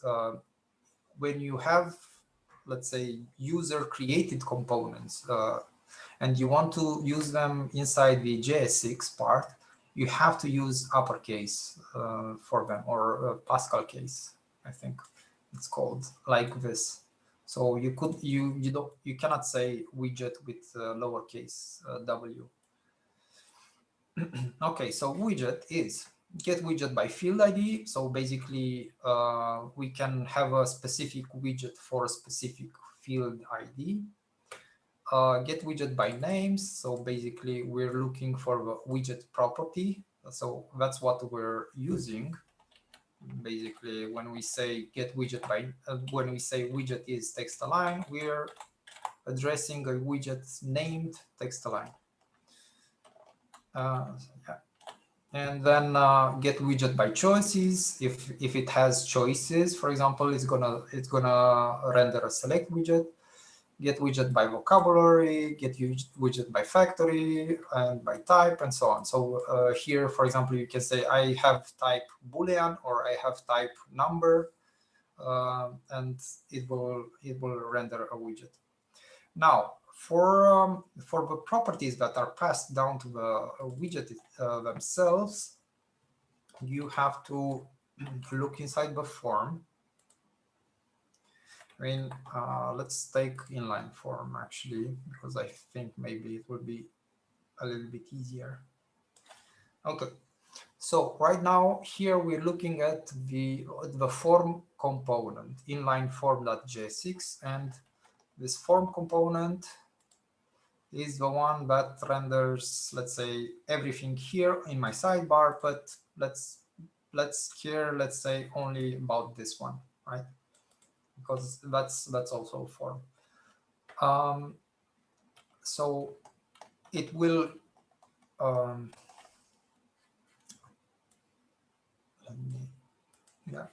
so it will iterate on the fields. It will create a new component called field, and that component, we saw that it will actually render the widget itself. It's gonna pass the ID property. I've mentioned earlier that it passes everything, every property from the schema, and this is the line that actually does that. So you remember that I said that you can write anything here, right? You can pass any property, and it's going to be passed down to the widget, and this is done because of this line here. So we have the ID. It passes down the field set. It says if it's focused or not, what is the value, if it's required or not. And this is the onChange callback that we saw used in the field. The key, the error, so we can actually do validation and error handling, because we can pass an error object to the form, and block here, but we don't care actually about the block, I think. So that's how, I mean, that's what you have available. But of course, we could have taken a shortcut and said console log and props, right? And in my, like this, yeah, we can look at the props that gets passed down to the object, and we can see align, text align, a widget, and of course an ID that's suited to being used in a list of objects, and so on. Okay, so moving on. Let me see what else we have. We are registering and so on, and we're passing it down, and we have everything working so far. Next chapter. Now this will be, let's say, a little bit easier, but I'm actually quite keen, and with Victor we've discussed this, and we are still exploring the ideas of how to make our blocks and our components, how to make them more extendable, more extensible, more pluggable, because in Plone we have Zo component architecture. We use it everywhere. It makes things pluggable. We don't have such a big thing to use in Volto, but of course, because we use basic JavaScript objects and we can have some conventions, we can make things pluggable. But it's up to us to implement that pluggability. So the pluggability that I want to develop for this block would be this. I want, instead of having the text template here, I want to be able to have different ways to render how the field value looks like. So I want to be able to say, okay, this column is a percentage, or this column is a flag, you know. So if I would have information about like the country code or something, I would be able to render a flag. Or this column, you know, the sky is the limit, let's say. But this pluggability, we want to make it something that can be extended, something that can be that Volto projects can add new things to this, that other Volto add-ons can add new things to this, so that we can grow our add-on. Okay, so moving on. I'll take this bit of code and let's close everything, right? In my add-on configuration loader, so in index here, right? This is an object, but you know, it's up to us to say this block, the configuration for this block will have new type of metadata, new type of information. So we can say, okay, I'm defining an option for it called cell renderers, and this is just an object, right, where I can define new types of renderers. And actually, let's just take this one. So a renderer, what it is just let's say an ID and the title. So that will allow me to make a selection between them. And what it is, I don't know. It's just a component that's gonna be used to render something in the table, in the table cell. It's entirely up to us how we structure our extensibility. And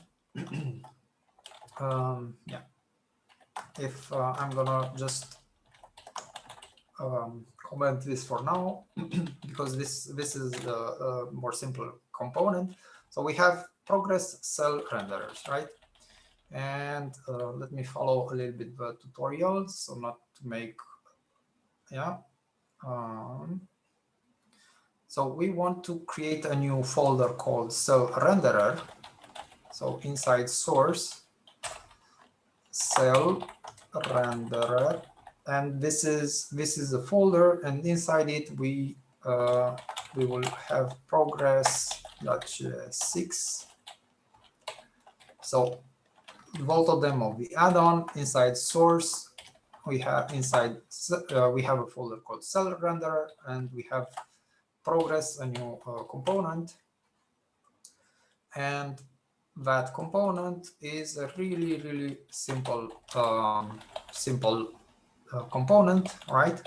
We import progress, so we import the progress component from Semantic UI React, and because we redefine it like here, we need to alias it. So we say, okay, progress, we import it as UI progress. And this is a React component that just takes a value and we round it, and then we just use the UI progress component from Semantic UI React, right? Okay. So now with this component that has been registered, let's also import it. Import. Okay, so let's.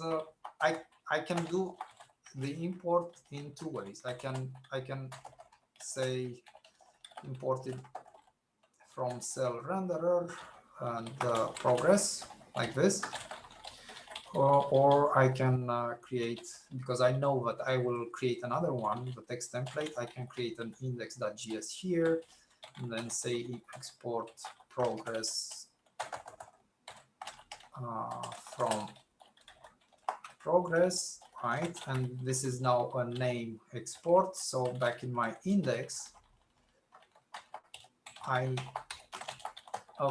need to import it like this, and it's no longer from the progress file, but it's from the index index.js from that folder. So basically, this file index.js is this one from here, from cell renderer, right? So we're kind of like creating, let's say, a nicer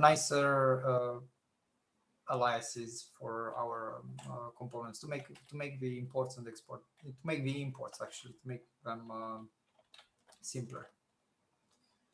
And yeah, now we have to go back to our edit, to our block edit, and make available this option that we have the cell renderer. And for this, we're gonna go to our schema, we're gonna go to our table, and we need to add a new field. Let me just copy paste it. So I'm adding the renderer field, and this is just a choice, right? And the title is format, and we'll make it available. Actually, sorry, this should be in my column schema, not the table schema, but the column schema. So let me add this here. I mean, the place where I'm adding it is irrelevant, but and I'm rendering the field at the bottom, so I'm adding the field name. So I should now have a new drop down called format in my column.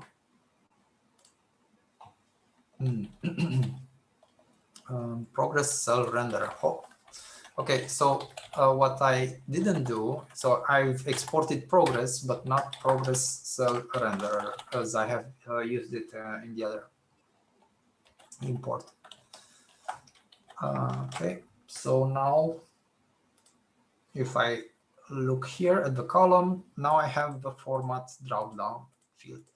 So for the choices for this drop-down field, we want to read the block configuration, right? So that we can fill in, and just like we did for the data column here, where we read the fields coming from the CSV file, we want to do the same for the format field, but now we're going to read the block configuration from the Volto configuration object. So I'm going to take this bit of code. Let me simplify. Just opening the table, data table edit component. So here, I'm going to paste the code. And what do we do? First of all, this blocks that is missing right now here, I need to import it from import blocks from config. Okay. So import blocks from config. What exactly does this mean?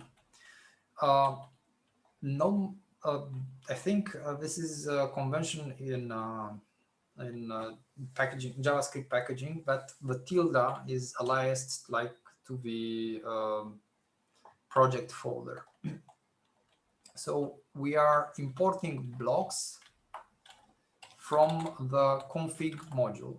So if we look into our config.js file in my Volto project, so this is the file that's created by the scaffolding tool. Opening, and we see that blocks is exported from there, and it's just the default blocks that come from the Volto configuration. Yeah, well, this is more or less basic Volto configuration thing.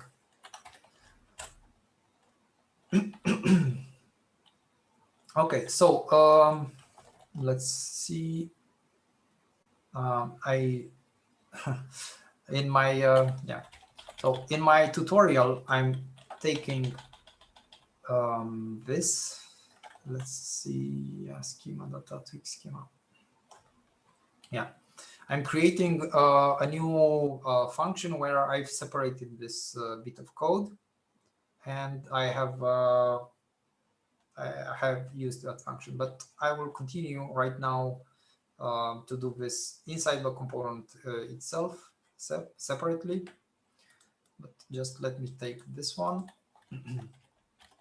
So I have my table schema here. Let's add a comment that we're setting the choices for the columns dropdown, and here we're setting the choices for the format field. Okay, and I need to paste this. So the columns field is schema properties columns. Let me open the schema back. Okay, so left side I have the edit component, right side I have the schema.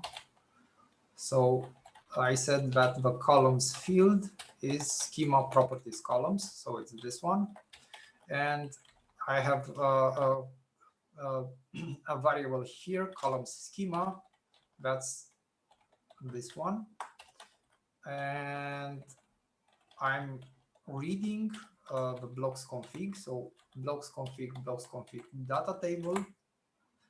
This is the object that I have changed in the add-on loader. I am reading just the keys, and we will set them in the schema as available choices. So let's look if it works. You see, now I have progress available as a choice.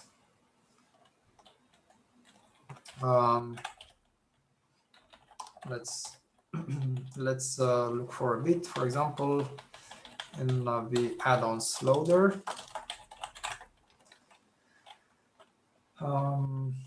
So back to my data table edit. Yeah, I'm setting them side by side. So my cell renderers, this object here, is the one from here. Why? Because my blocks config data table is this object from here, right? So this is an object. We're reading the keys, like treating it as a Python dictionary. We want the keys from this object. So we would have progress as a key. So we map the key and we say, okay, we are doing again the two values array that's needed for the choice dropdown. So that's the key and the title. So title, we take it from here. Okay, so let's now use it. Actually, let's use it in the view. So opening my data table view component, simplifying. Let's see. Let's skip a little bit.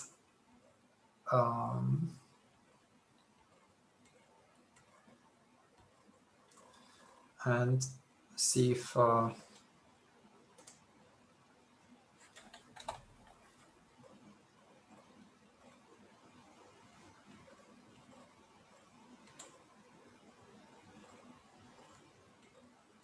but I think I have missed the rendering bit, but we can always improvise it a little bit here. I have actually, let me just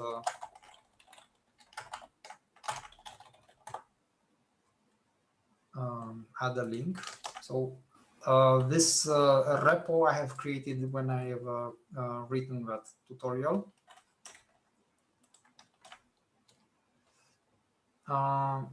So the comment is, I find it confusing that column schema is in Pascal case. It looks like a component, and yeah, well, it's just a convention. Of course, it's not a class. It's because we would, I mean, we would name a class with it, but I think for us, if we are going to deal with schemas like this, it would be important, like, to have a little bit of convention to say, okay, this is a schema and it's its own class-like thing.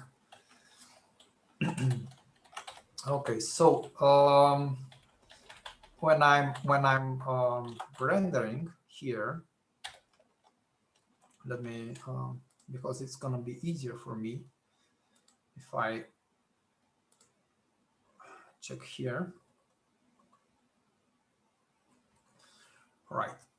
So I have a component here. I have a separate component. So we're doing a cell component. So we need to import again blocks from config, and here we will say, instead of this, we will just say cell, and value is, what did we have before? Value would be this one.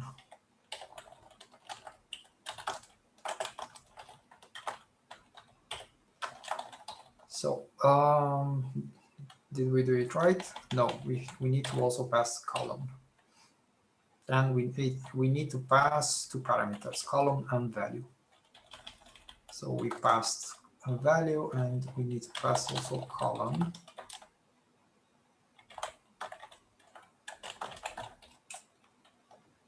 And yeah, maybe I should copy this.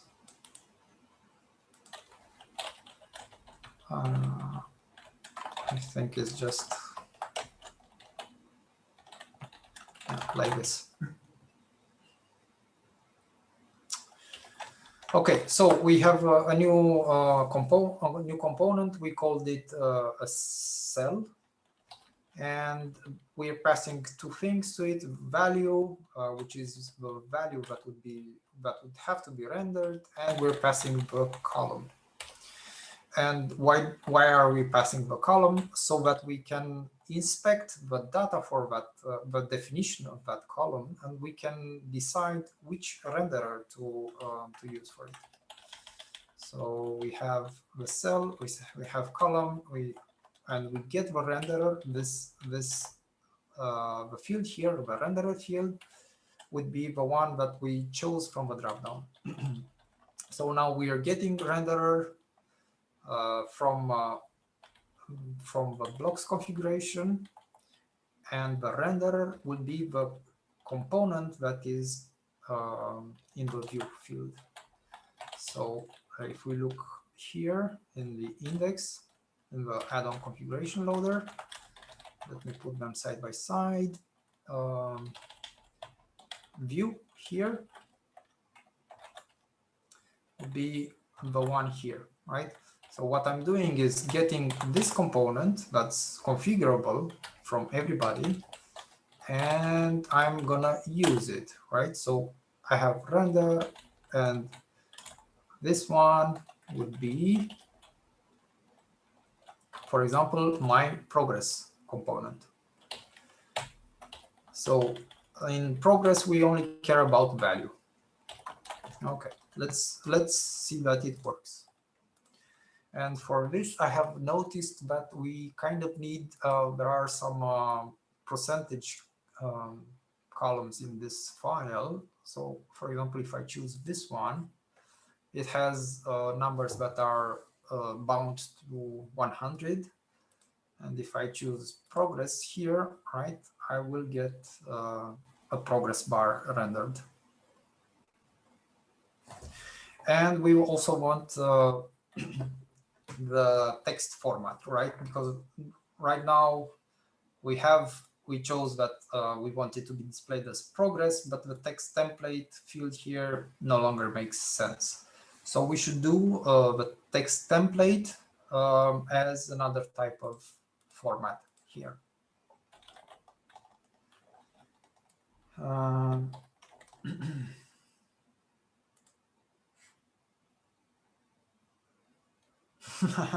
Yeah, well, that's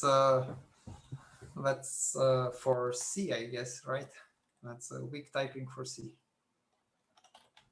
Okay, so back in our index, I'm editing the add-on configuration loader. I will uncomment this. So basically, we are adding a new type of renderer, and we have this new thing here that I'm gonna just comment from for now. So we need to do a new file, text template, we will call it. And we will, let me just quickly grab this thing, and I'm gonna put it in this component here. And with this one, we're doing something interesting. And let's also add it in the index.js in the cell renderer, because we have been importing from cell renderer itself. So we need to go here and say export text template renderer from text template here, like this. So I have my text template file here. I'm exporting, this one exports a default thing component. I'm re-exporting it as text template renderer, and I'm using it here. So I need to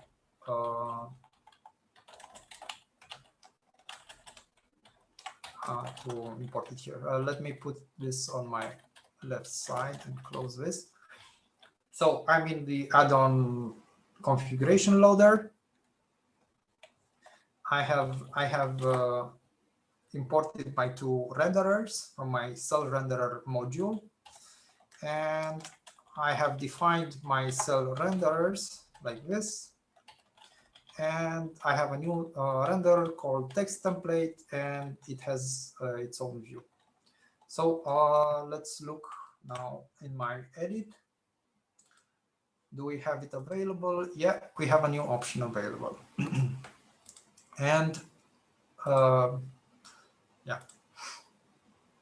so with this change done, we would want to get rid of this field.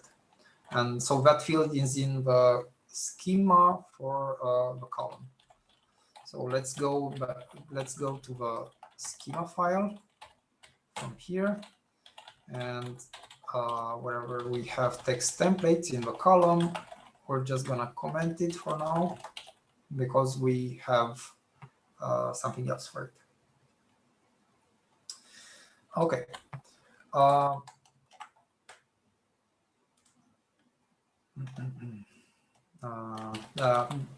Sorry, this error happens because I have removed my field from my schema, but I didn't actually remove it from here. So I need to also delete it from here because the form library wanted to use that widget, but it didn't find the definition for it. Yeah, okay, so now I can choose between text templates and progress, and it makes sense. But we want to bring back the text input for the text template, right? Because when we had, I mean, the progress cell, the progress cell in itself, let's put it in on the percentage. the progress itself doesn't have options. I mean, we could, for example, we could have a color field where we can say, okay, I want you to render in this color, but at least for the text template, we want to have the field. So to be able to have that field, we would have to change the schema for this column, right?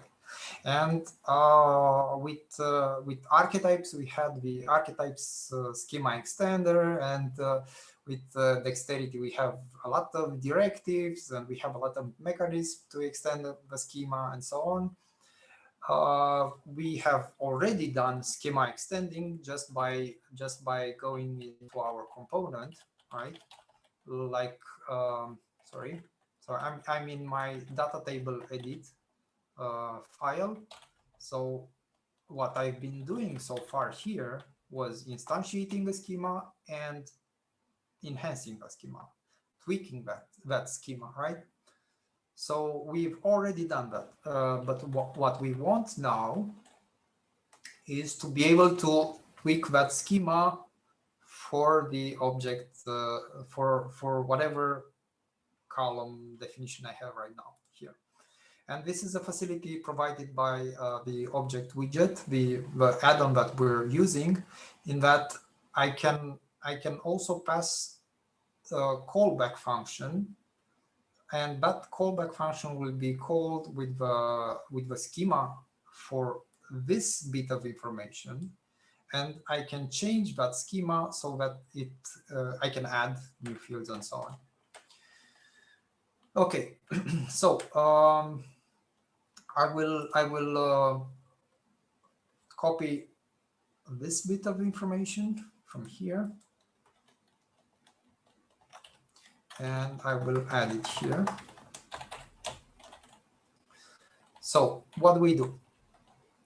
We have columns field, right? Let me put the schema side by side again. Sorry for screen flip. So the columns field, what is the columns field? It is this one. So in this columns field, I will add a new, basically I will add a new property called schema extender, right? Something. And this schema extender, it's gonna be this function, right?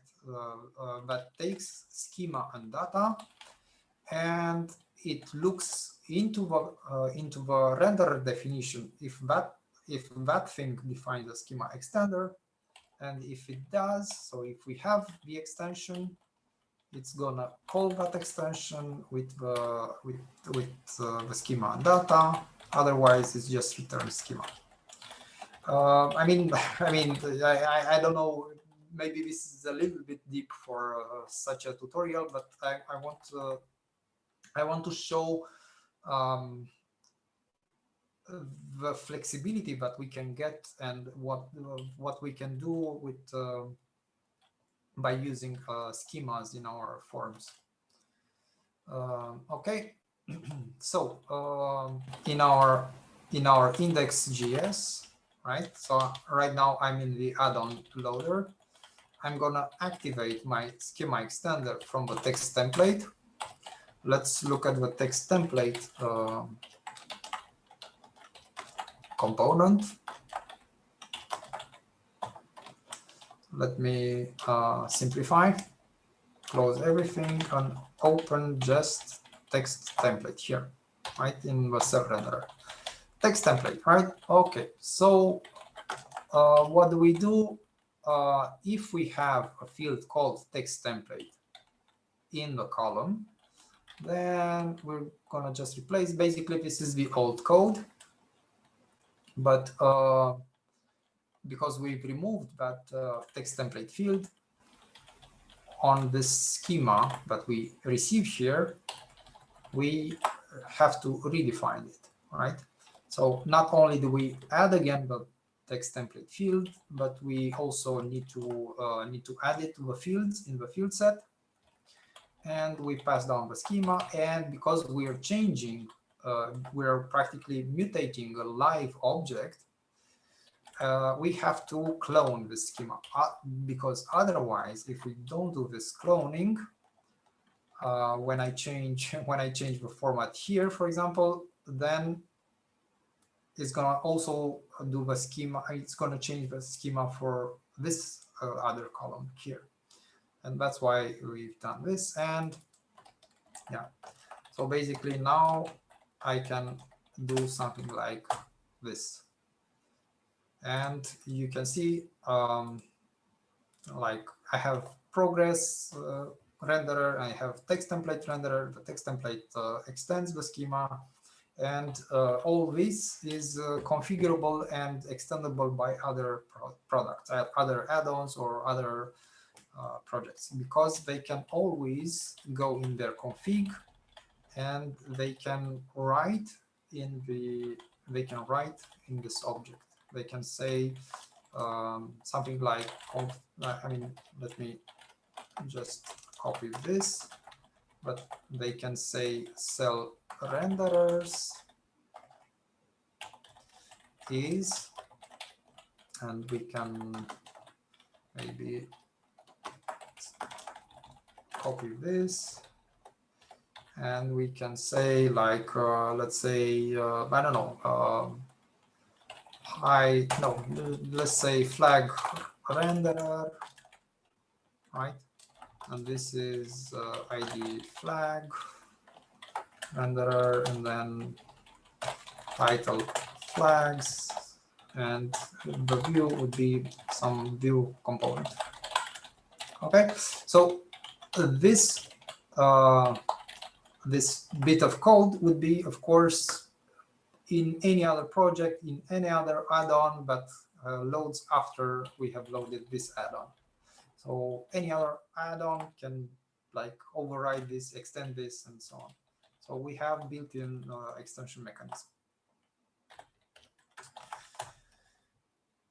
And that concludes our tutorial, our, let's say, demonstrational or code-based tutorial. I think we should see. Do you have questions? And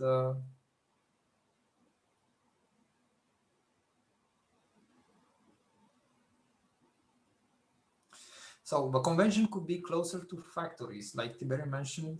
Example, create column schema. It's even more confusing with components, as this function receive argument props, and inside that sometimes. Yeah, this is all. Let's say, down to convention. We because right now we are a handful of Volto developers. We don't have a convention.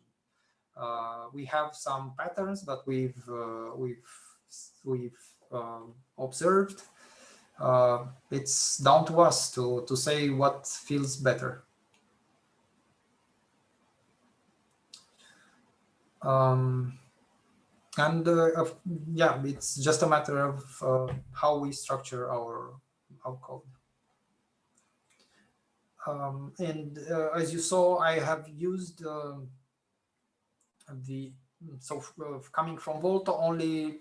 I mean, the widgets and inline form, I had them made available by Volto. Everything else was like the Volto widget, object widget add-on, and so on. So something that we built. But indeed, it would be, I mean, it would be a nice idea, so that instead of, although, instead of, I mean, this is an evolution of the idea, because initially our code looked like this. So the table schema was just like this, just this JavaScript object. But then if you don't have the props, and the props is spread here, and we're only looking at the Intel object from the props, but actually this is the props, right? So if we don't pass the props, then we cannot do internationalization. I mean, we cannot do this, right? So we wouldn't be able to have the labels translatable. My personal inclination would be to avoid these factories. So to stick more to declarative code. A factory implies also intelligence, implies decision taken into the factory. I would rather stick closer to this declarative object where everything is just in your face here, and then it's something that, so you have business code. I mean, business code here, you have declarations here, and then you do schema mangling and enhancing and adjustments and so on in the other code, in the other component, in the Volto blocks component, because otherwise it won't be as readable. It won't read like plain schema. It will become something more complicated.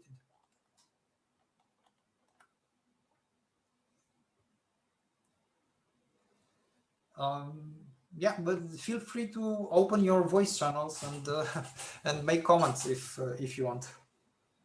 Otherwise, yeah, we can move on. Yeah, but yeah. I have a question. I'm looking at the dependencies and I see the Volto block form and Volto object widget as a dependency, but I see no direct imports to them. How are they used? What Okay. magic is here that makes them useful? What we wanted, first of all, we are using them. When we say I'm using this widget, object list inline, I need Volto to know that what component I want to use for this widget, right? So Volto needs to have this information. How does Volto get this information? It gets it because the add-on configuration loader for EACMS Volto object widget is executed and it inserts this declaration. So if we look at so now I'm looking at Volto object widget, but this would be any add-on. I mean, don't take this as a rule, right? As something specific to this add-on. But if we look at the add-on configuration loader for this add-on, we can see that it writes a new object by name, object list inline, and it's this component. So this one, object list inline, is the thing that I'm using here.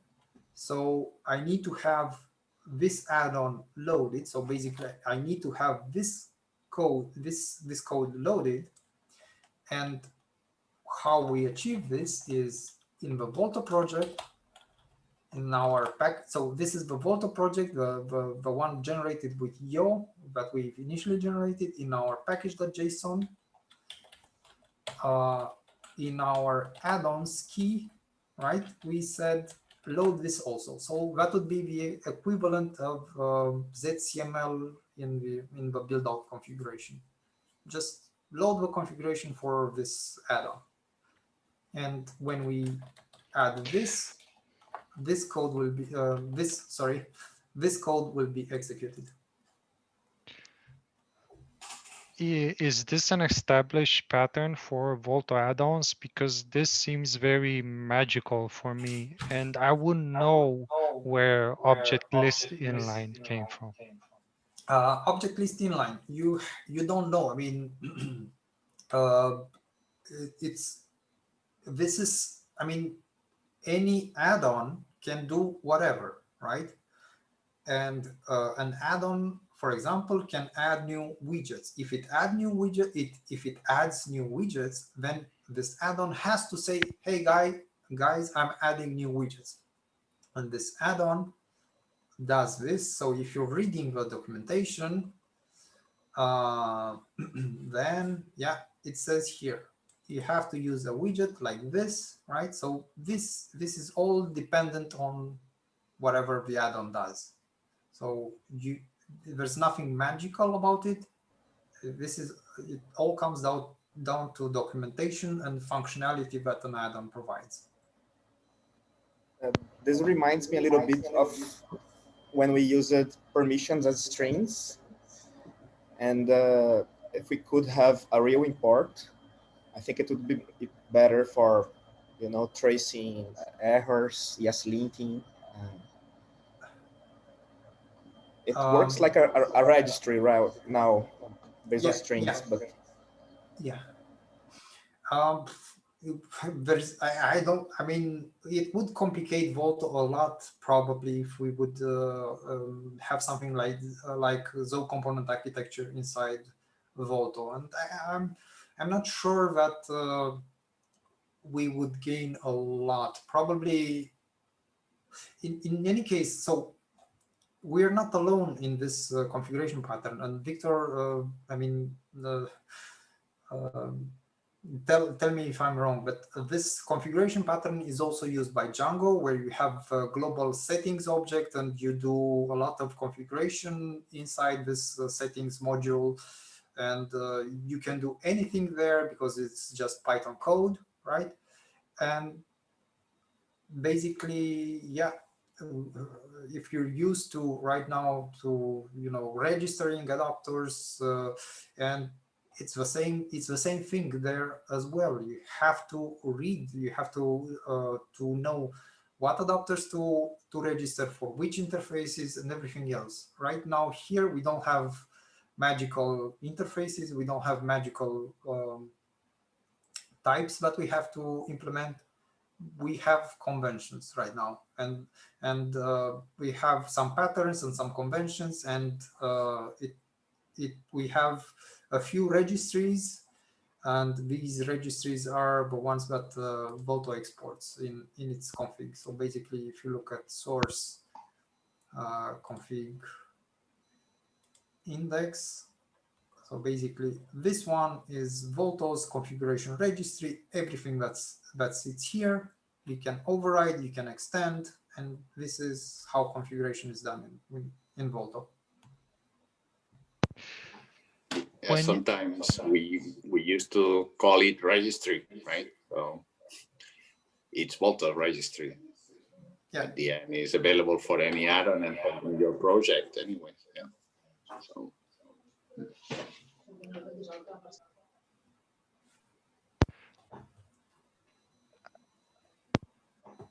I was curious, like, could you console log the sure. registered widgets, and do they show from which package they would come? Yeah, you can do that. So let's, I don't know, let's right here, right? Console log config. Here I'm in my index.js, so it's the add-on configuration loader for my add-on, but you can do this in any place actually. And if I just make a reload, okay, so you have this object, you can look at it, you can inspect it, and so on. And if I look at the widget object list inline, well, object list inline, you can see the path to it. Okay. Yes, this was good to know. Thank you.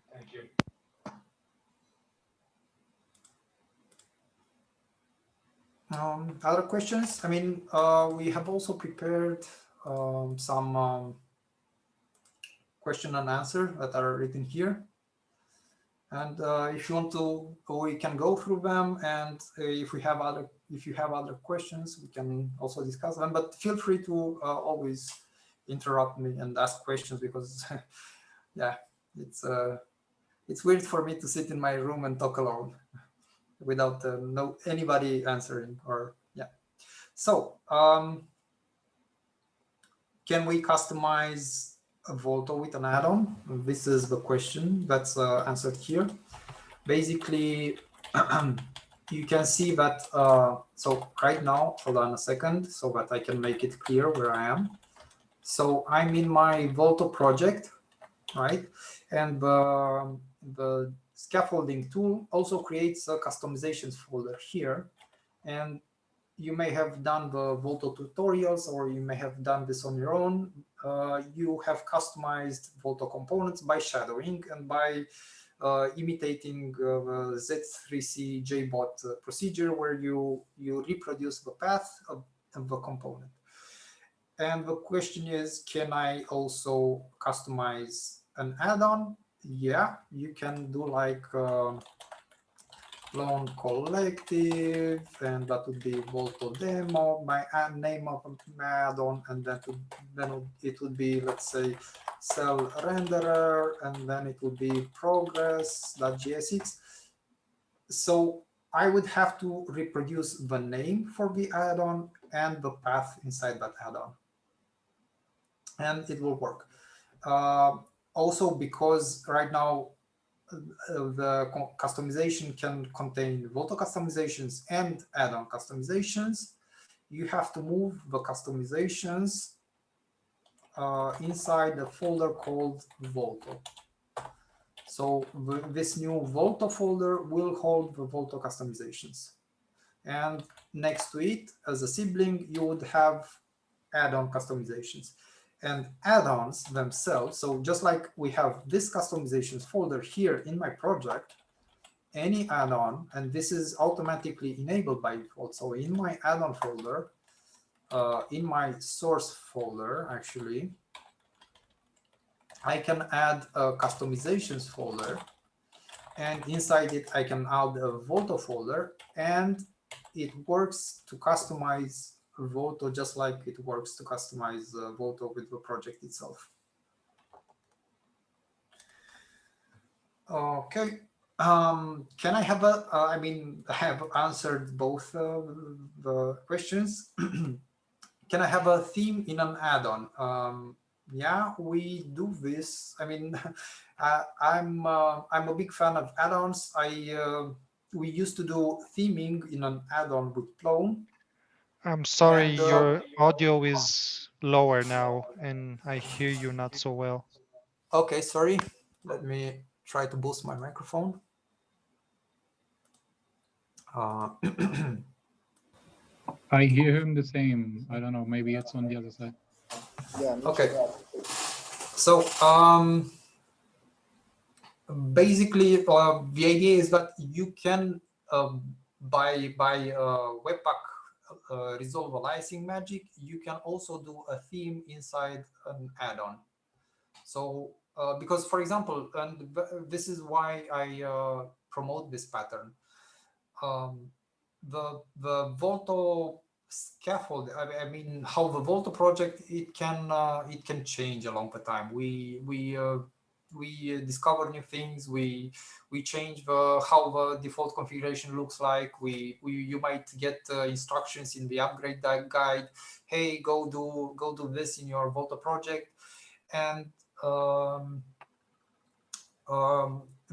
by moving the theme, so basically you would move almost anything. You don't have to have anything as code inside your Volto project. You can move everything inside an add-on. So when you also move the theme, then the Volto project becomes throwaway. You can always just regenerate it. You can just drop the add-ons keys in the package.json, and it also makes things like continuous integration possible like this, because yeah, it's you can bootstrap a really easier project, and you don't have to always maintain it and always make sure that you have it up to date to the scaffolding, to the latest scaffolding. And there's another question regarding customization of components, in the sense that right now, for example, you can there's the pattern of shadowing a Volto component so that you can extend it. There is an alias called Volto original. So I think, but I think Victor told me that this may not be possible because there would be circular imports or something like that. But in theory, you could import the old component, the one that you have customized, so that in your new file you just like include just the things that make it different. So, for example, let's say it's not about a component that I want to customize, but a helper, right? So I could say I want to customize this URL.js, and this URL.js defines a lot of functions. I don't want to maintain those functions. I don't want to keep them always up to date, right? So the idea is that you would just import the old file and only override what you have specific to it. There's also something to be aware of. I have mentioned that Volto does server-side rendering. So Volto ships itself with an HTTP server. It's based on the Express.js JavaScript framework. And you can actually like write Node server-side code that can do interesting things. And I can give you two examples where I have used it for a course proxy,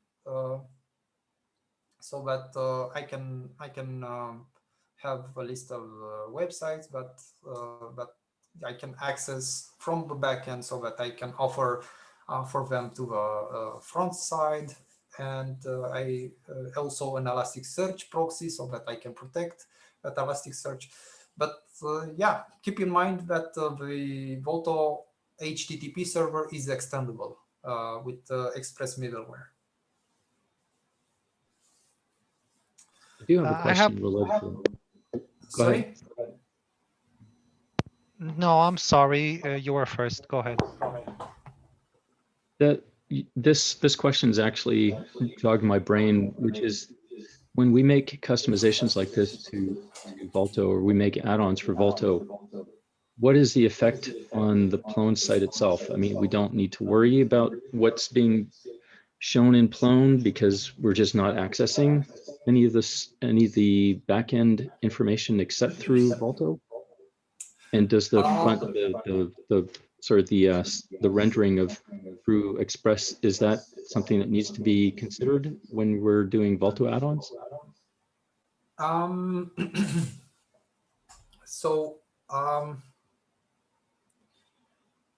It's so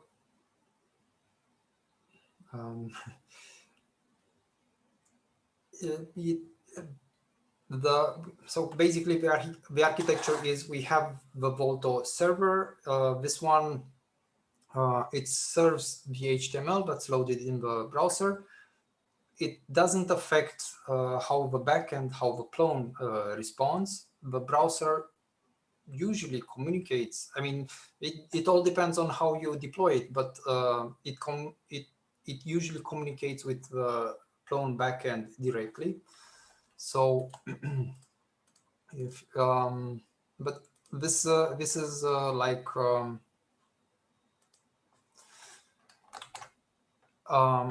in the development mode, our calls go through the Volto server. But if I look, for example, on another Volto website,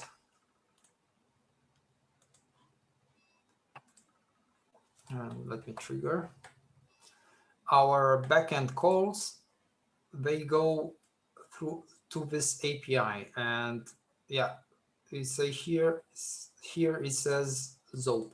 So actually the backend call goes directly to Plone, and the HTML and this one that I have chose.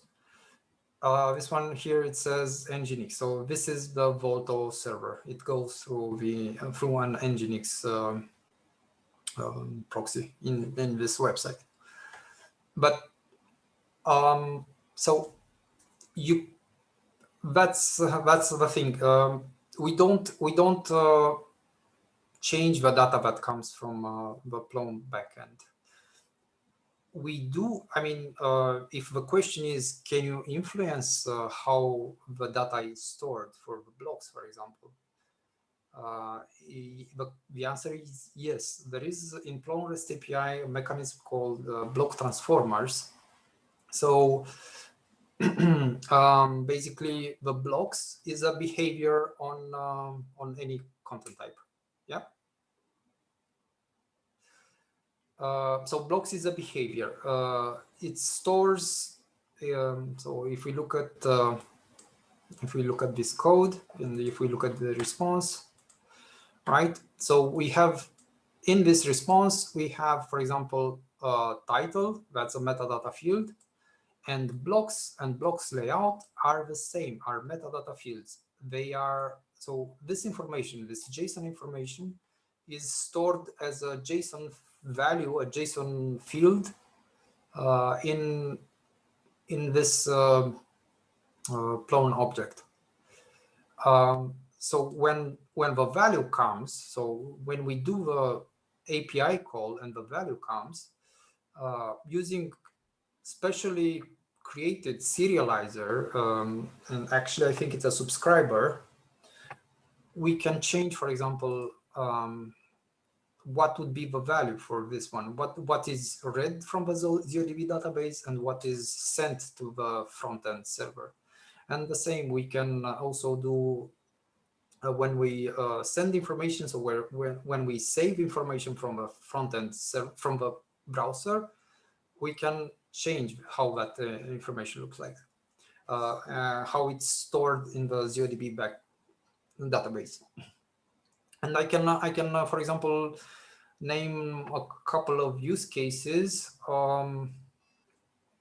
like for example, in the text blocks, you might have links, and those links they are stored as resolve UID links internally in ZODB, and this is done with the block transformer, and they are transformed back to let's say a final URL, so that they you don't lose links that you have created in text. The same with the images block. So when you create a new a new image, when you link that image, because that link inside the block value is just a URL, we in the Plone backend, that link is converted to a resolve UID link to be stored in ZODB, so that it doesn't lose connection to the Plone object, but to the Plone image, right? And transformed back.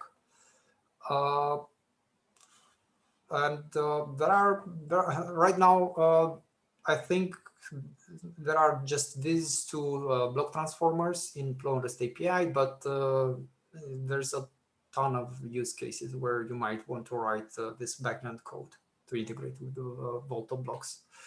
Like, for example, if we would have, let's say, that the data here, for example, would be coming from a database, right? It's a database query, and instead of having the data file here, I would just maybe write an SQL query, right?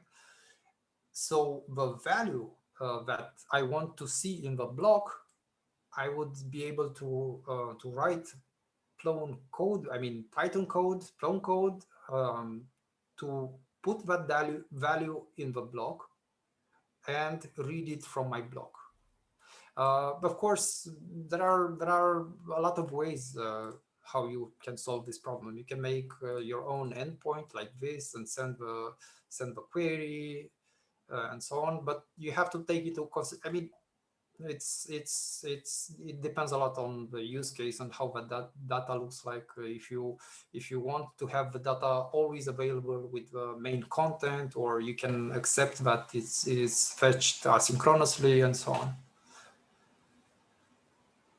I cannot stress more the fact that this concept has, and because it's super powerful. So the thing that you can inject virtually whatever you want into the data blocks is amazing, and is this guy to blame too. So thanks Tiberiu for bringing that thing into Plone.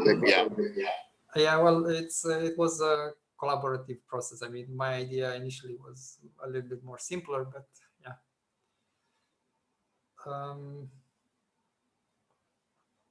There's also, just to mention it, there's also indexing, searchable text indexing that you can do with the blocks.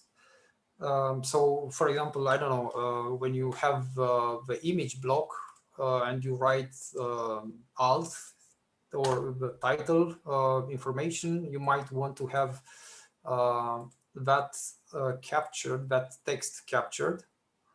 So I don't think this is done right now, but yeah, we could do it. And you might have a use case like this where you have some random block and you want the textual information extracted. Of course, on the Plone backend side, you have to be able to process that JSON. So basically, well, you will get it as a Python object, right? Because the JSON will be deserialized.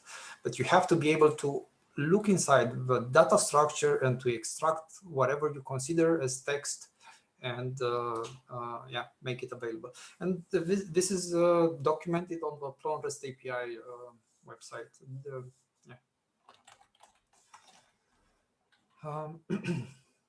One other subject that I approach in this question and answer is about the bundle optimization, and this is something that we are gradually doing in Volto. So what I mean is this. So let's see. Bundle optimization. What we want is to have when we initially load the HTML page from Volto, we get references to a bunch of CSS files and JavaScript files, and those will be the main bundles that are needed to boot Volto inside our browser. But we might have components, or we might have code that we want to execute in the browser. By default, all the code is loaded and put inside the main files, the main JavaScript files included with Volto. But for example, we might want to lazy load some JavaScript files so that the bundle that we get from Volto is not that big. And if I look, for example, on the Volto Kit Concept website, and I'm going to trigger a load. So we have this client.chunk file. This is 175 kilobytes. And this one, another chunk of 462, right? This would be the Volto code, all the code that's needed to run Volto inside our browser. But when, for example, if I will click on file, you see I get another chunk that's coming, and that would be, I think, React Select. Yeah, no, this is drop zone. So basically, you can lazy load some JavaScript code so that it doesn't pollute, or it doesn't make the main bundle heavy, so that you can improve site performance and scores. And you do that with a library called Loadable. And yeah, there's plenty of examples in Volto code, but you have to be aware of it. Basically, loadable, and you have to use it specifically. You have to say, okay, I want to lazy load this library. And there is yeah, let me also show Question? how. Yeah, sure, should. Regarding this, were there any trouble using the Webpack, the full Denable imports? Because when you use those imports from Webpack, it will already create those chunks, right? Could you repeat the first part of the question, because I couldn't hear it, sorry. Sure. So instead of using this third party, why not use the Webpack facilities for chunking, for lazy loading? Though that library actually uses those facilities. So basically, what you're talking about is doing something like const x is basic reason is SSR. Sorry. So yeah, but this library supports SSR. The exactly. other, meh. So yeah, it's better this one. Yeah. So and actually, if you yeah, I have this, but if you search for React Lazy, you will get a recommendation to use loadable. So if you want to do code splitting in a server render app, we recommend loadable components, and that's exactly what we are using. Thank you. Okay, so what I have done right now in the background, let's say, I have triggered yarn build with bundle analyze equal true as an environment flag. And this one opens, you see that it creates a production build. And I have, now I have opened in my browser this address, and I can look at my bundles, how they are done. So these are all my bundles, and I can, for example, look for drop zone. You see, I can see in which chunk it is. I can look at the chunks, and I can see with zoom, maybe I want something else to optimize or to remove, and so on. So basically, this ships with Volto already, and it's documented. That's how you can optimize your bundles. Okay. Another one, I noticed we didn't have a live refresh. Is that because of the add-ons? The Webpack is not tracing somehow, or? No, we have live refresh. I mean, hot module load.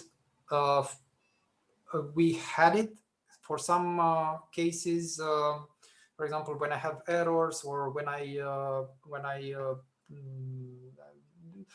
this is like a really tough topic. Right now, I think, Victor, we've started to use the fast refresh, React fast refresh, right, in default Volto. Yeah, since Volto 9, I think. Yes. Yeah.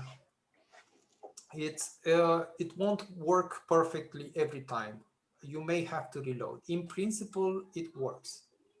There are some edge cases, so it will work sometimes, some other times not, but you can always just reload in your browser, and it's quite fast. I mean, the basic thing about hot reload, which is the live compilation, that always worked, right? I didn't have to stop the Volto Brasle process and restart it. That always worked. There was one case in the last session when I had to restart Volto, but I don't know, that was something weird. Yeah, the new fast refresh thing is the one that the Next.js and which other library have been working on that. And yes, it's the one that promises that it keeps your state if you are using functional components, and it works. I can assure you that it works well, but not always. And in the event that it cannot reload, it does a normal HMR reload. So it does a normal hot module reload, and then everything flashes and the state is lost. But at least, in the most of the cases, works. The fast refresh works and is better than the one that we had before. At least in the experience that I had these 2 weeks that we've been working with.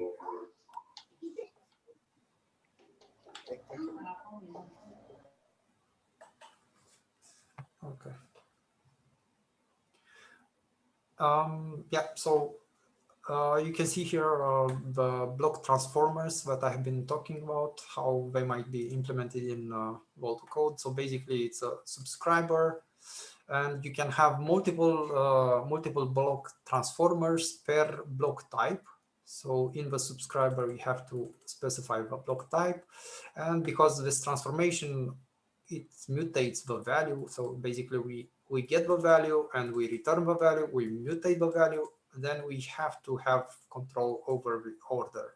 So yeah, you pass an order parameter there. And yeah. Oh, right.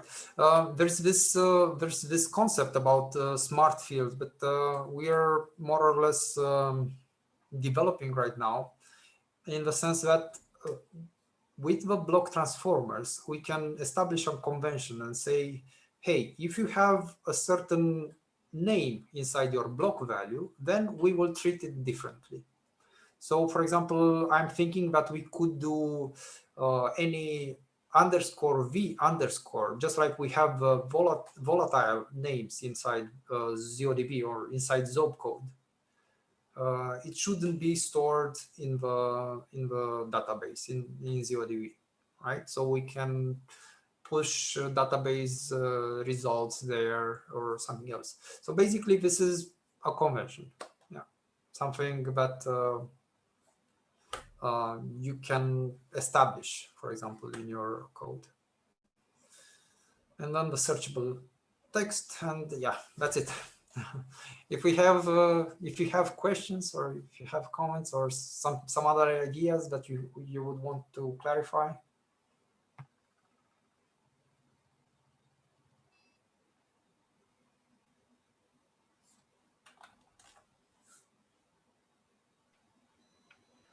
I have a question.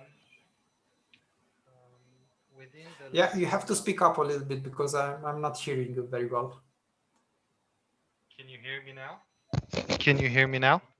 Yeah, much better now. Okay, within the list, there was an import to the theme file, and it's always with the .. // Yeah. PyCharm, for instance, says that that import is incorrect. But if I try to add an extra .. then it crashes. And I think that has something to do with that resol config. Exactly. So this alias, it's magical. It is something that's imposed actually. So how we inherit it is like this: semantic UI less. So if we look at the code, and hopefully I'm not gonna, you will see this alias here that's being used, right? So because we use semantic UI, because we integrate with it, we have to provide the same convention. And the key actually to having a theme inside an add-on is just this: you you override the Webpack alias for this file, and you can provide your own theme config.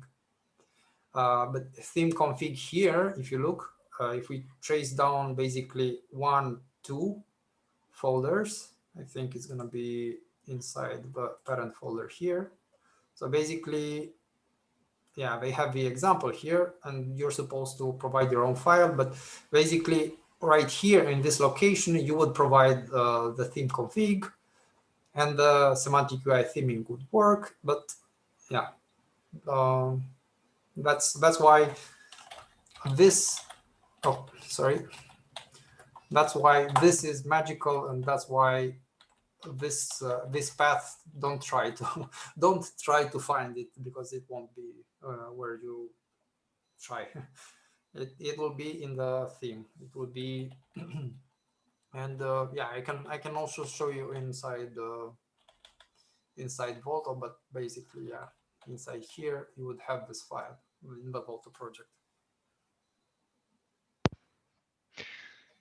Okay, thank you. No problem.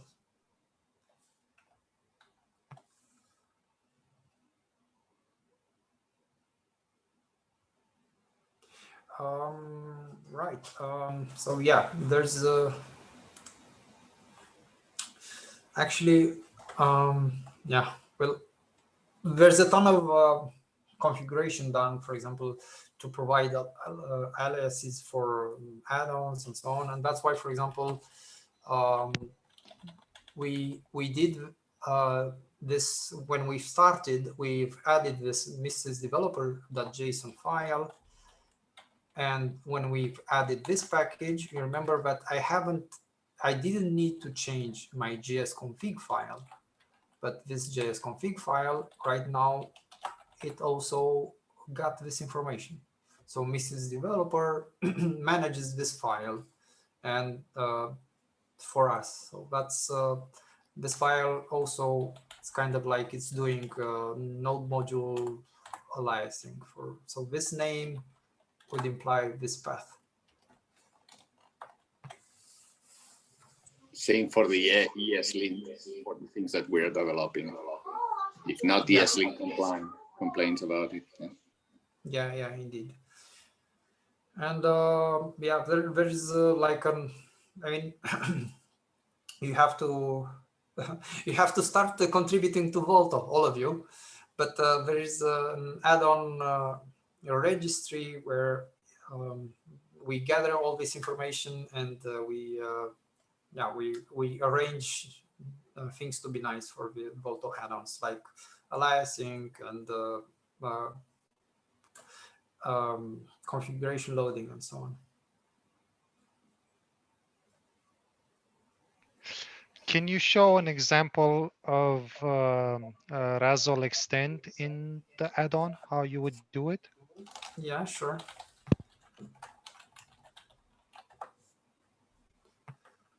So this is Volto Bize. This is the theme, and it's practically the project for the biodiversity website that I've been working this year.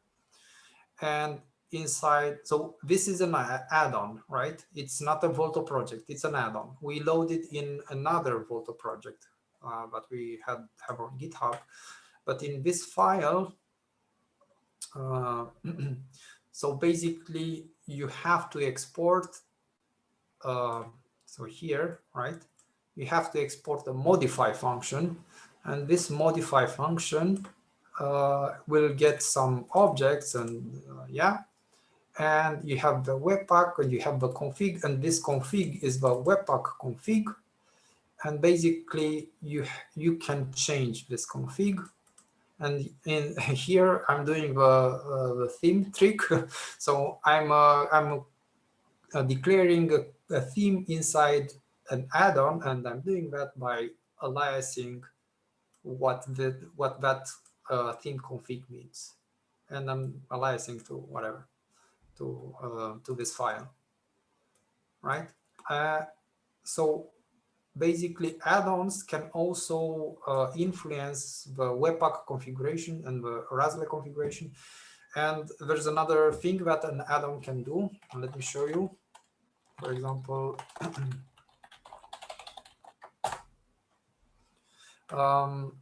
Razle, which is the framework that we use for server-side rendering and actually developing and providing the Webpack configuration, the basic Webpack configuration and the plugin infrastructure for Volto projects and everything else. So basically that Razle config thing that we have in Volto.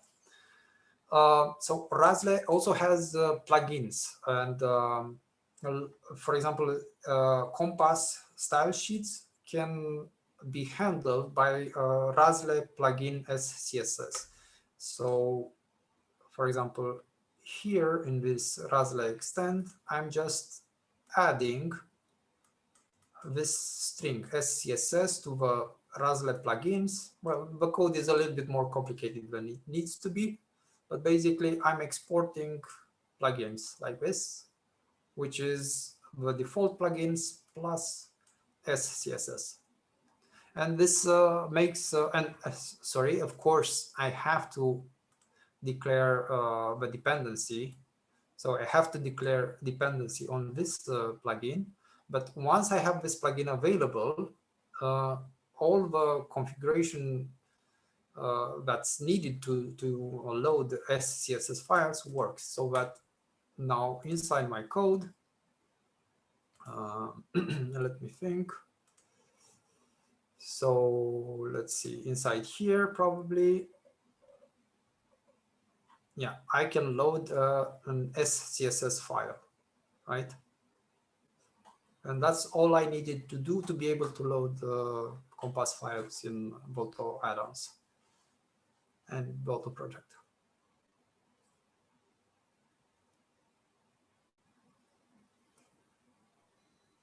Other questions?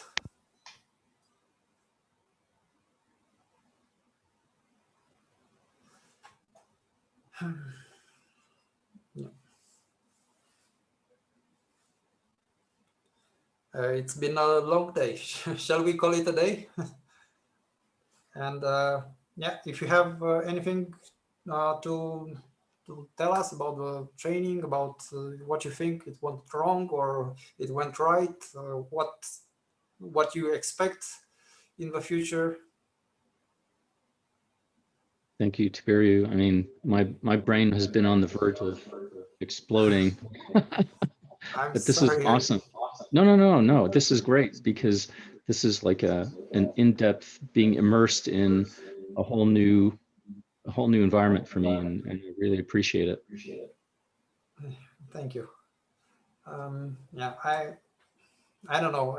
I feel that I may have been a little bit too ambitious in what I have proposed, and probably I should have yeah, taken care to allow you space to follow along, but I really wanted to showcase the extensibility and what you can achieve in Volto right now. I thought this was great. Don't dumb it down, because if you dumb it down, people won't get stretched, and this shows us what we need to get more familiar with, as opposed to just giving us too much comfort. I think it's good to be a little uncomfortable. Okay, thank you. And really, have you been working with Volto only for a year? I've started in around the end of August from last year. Yeah. Oh, okay. Well, then that explains it. Holy moly! Yeah. Very impressive. Thank you. Well, I from my perspective, I mean, React is, and I hope I don't want. No, I don't want to be bragging, but React, I find React simple. I mean, you can view it as just function. You give a function properties, and the result of that function would be something that you see on the screen. To be able to influence what you see on the screen, you have to provide new input, right? So you can treat I mean, React in itself, if looked at this like this, it's something easy. So when I started with Volto, we were able to be productive quite fast. I mean, and of course the documentation has improved a little bit here and there, but it was enough what we had at that point to like start developing project, Volto project, and so on. Actually, let me show you. I have added a little bit of documentation here, like some things that you kind of like a roadmap of yourself as a developer. What you need to learn, what you can do at various stages. So what exactly is basic Volto development, what you need, what you can do at that stage, what you need to do at that stage. So yeah, it's right here in the documentation. Of course, along the way, let's say, you know, initially we didn't have, I mean, I was a Plone developer, and there was not a lot of example of patterns and so on how to structure things and how, yeah. And also I didn't want to, I wanted to have the same story as in Plone with the add-ons that we could like, because we want to have code that we can just take and drop in a new project, because we have many projects, and yeah, we want code reusability as much as possible. And at that point in time, at the end of last year, and of course there's a huge amount of development done in Volto since then. And before then, I mean, side note, Rob and Victor and Timo, I mean, these guys are huge for me, and I'm always amazed that Volto exists as it is right now, because yeah, it's such a pleasure to work with Volto, and it's so amazing that it exists right now as it is, and so amazing to think of the potential that it has, right? Anyway, so yeah, I wanted to be able to structure my code as something to be dropped in projects. At that point in time, I saw a piece of information about Miss Developer, Miss Developer, for example, in the Volto documentation, and I said, okay, then we can do JavaScript packages. And the next step was, okay, now that I have the JavaScript package, how do I integrate the package with Volto? And we had the basics of the add-on configuration loader. And once we had that, there was the Beethoven sprint in May this year, and we had discussions. We've arrived at a decision on how to implement that loader. And yeah, we've basically improved Volto ever since. And this is, I'm very passionate about Volto, and I want as many new developers to see, because I also consider myself a new developer to Volto. And yeah, it would be great to have all of you guys contributing to Volto, and to see that you are using it, and to see what you can come up with it.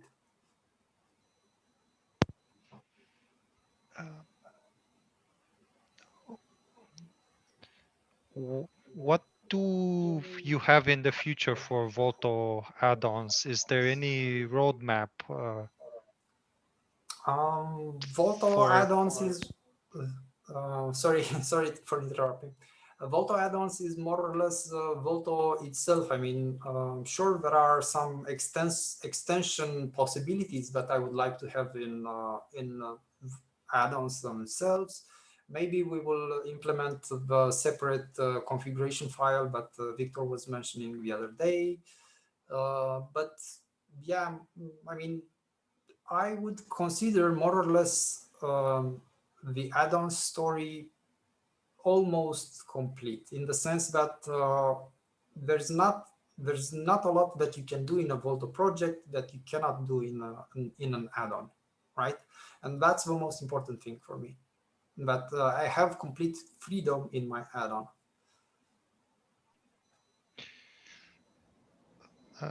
What about getting Volto to a state where you could plug in your code without having to override the components through shadow components? You can already do that for a lot of things. And I have mentioned that, for example, that styling block is probably I broke everything. Yeah, I didn't break. You remember that block styling add-on that I have shown with the background color and the text size and everything else. What that one does, and it doesn't have any customizations inside. And I think this is also a key to understanding Volto and React and how to extend things and how to plug things together. And that comes down to the higher order components, for example, the concept that I'm wrapping things with my own things. So back here in the edit, yeah, if I go to the title block, I have this not very intuitively placed button, but this button is created from the add-on. And this button, with this button, for example, I mean, yeah, let's put this one around it. What exactly does it do? So let's go to the source code.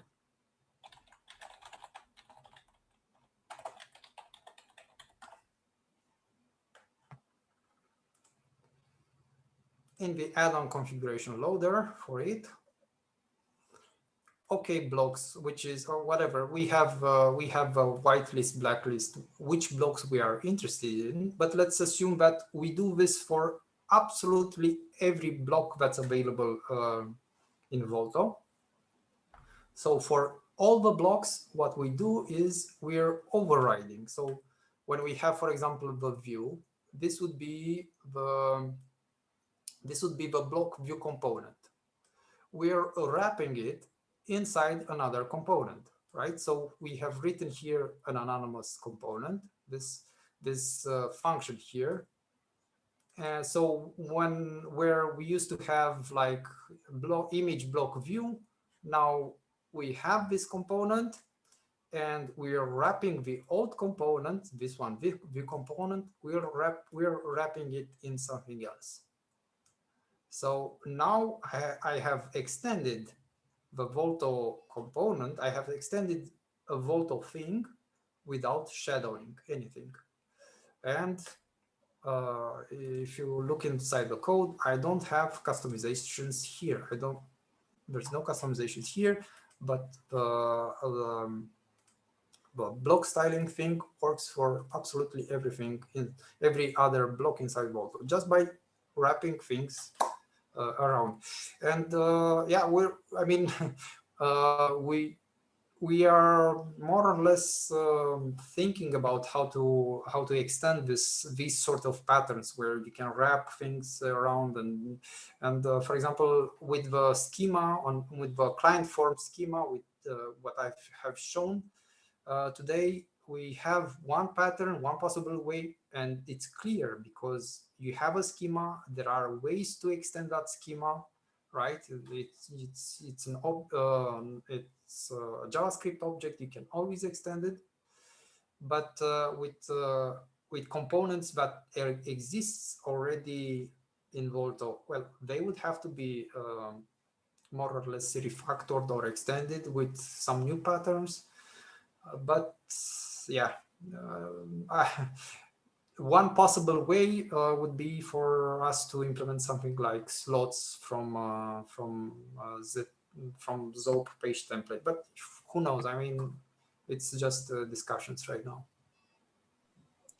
Yeah, I paste the Epic issue that we started some months ago for the add-ons story. And I think we almost completed all the things that we had planned for that, except the ability to extend the async rules, right? Yeah, well, that's, yeah. But I will say that there's nothing else to be configured. Well, for sure there will be something, but maybe we are at 90–95% of things that you can configure through add-ons, and you're almost at the same level that what you can do in a project. And I think that laying the foundation for this to happen was the most important thing, right? Then we can add the small things that are still lingering around, but I think, yeah, that's yeah, the main thing for add-ons, right? I mean,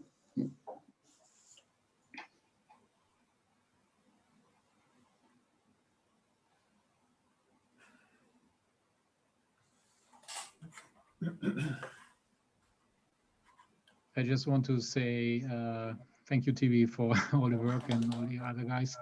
I think the add-on story, as I saw it, or all of us saw it today, gives us a lot of options and is probably enabling a lot of potential, more potential for Volto, because now you can have functionalities which are just useful for some people, like you had in classic Plone also. And you don't have to build in everything in one big Volto, which wouldn't be possible. So now you can actually have pluggability. That's really nice. Awesome.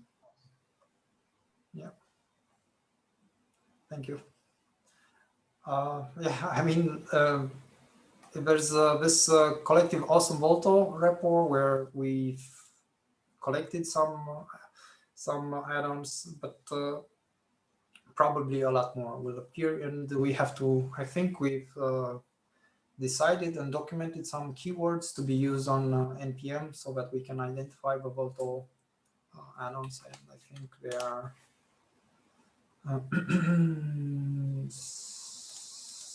here, yeah, in the best practices, and yeah, there's this tags that you should use for your add-on.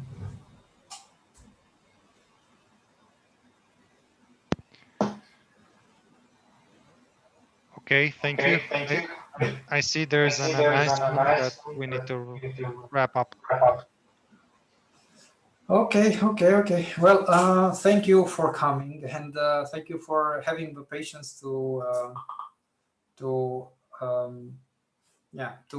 participate in this. And I'm very anxious to see you all starting to work with Volto, and probably also participate in the sprint after the conference. It would be nice.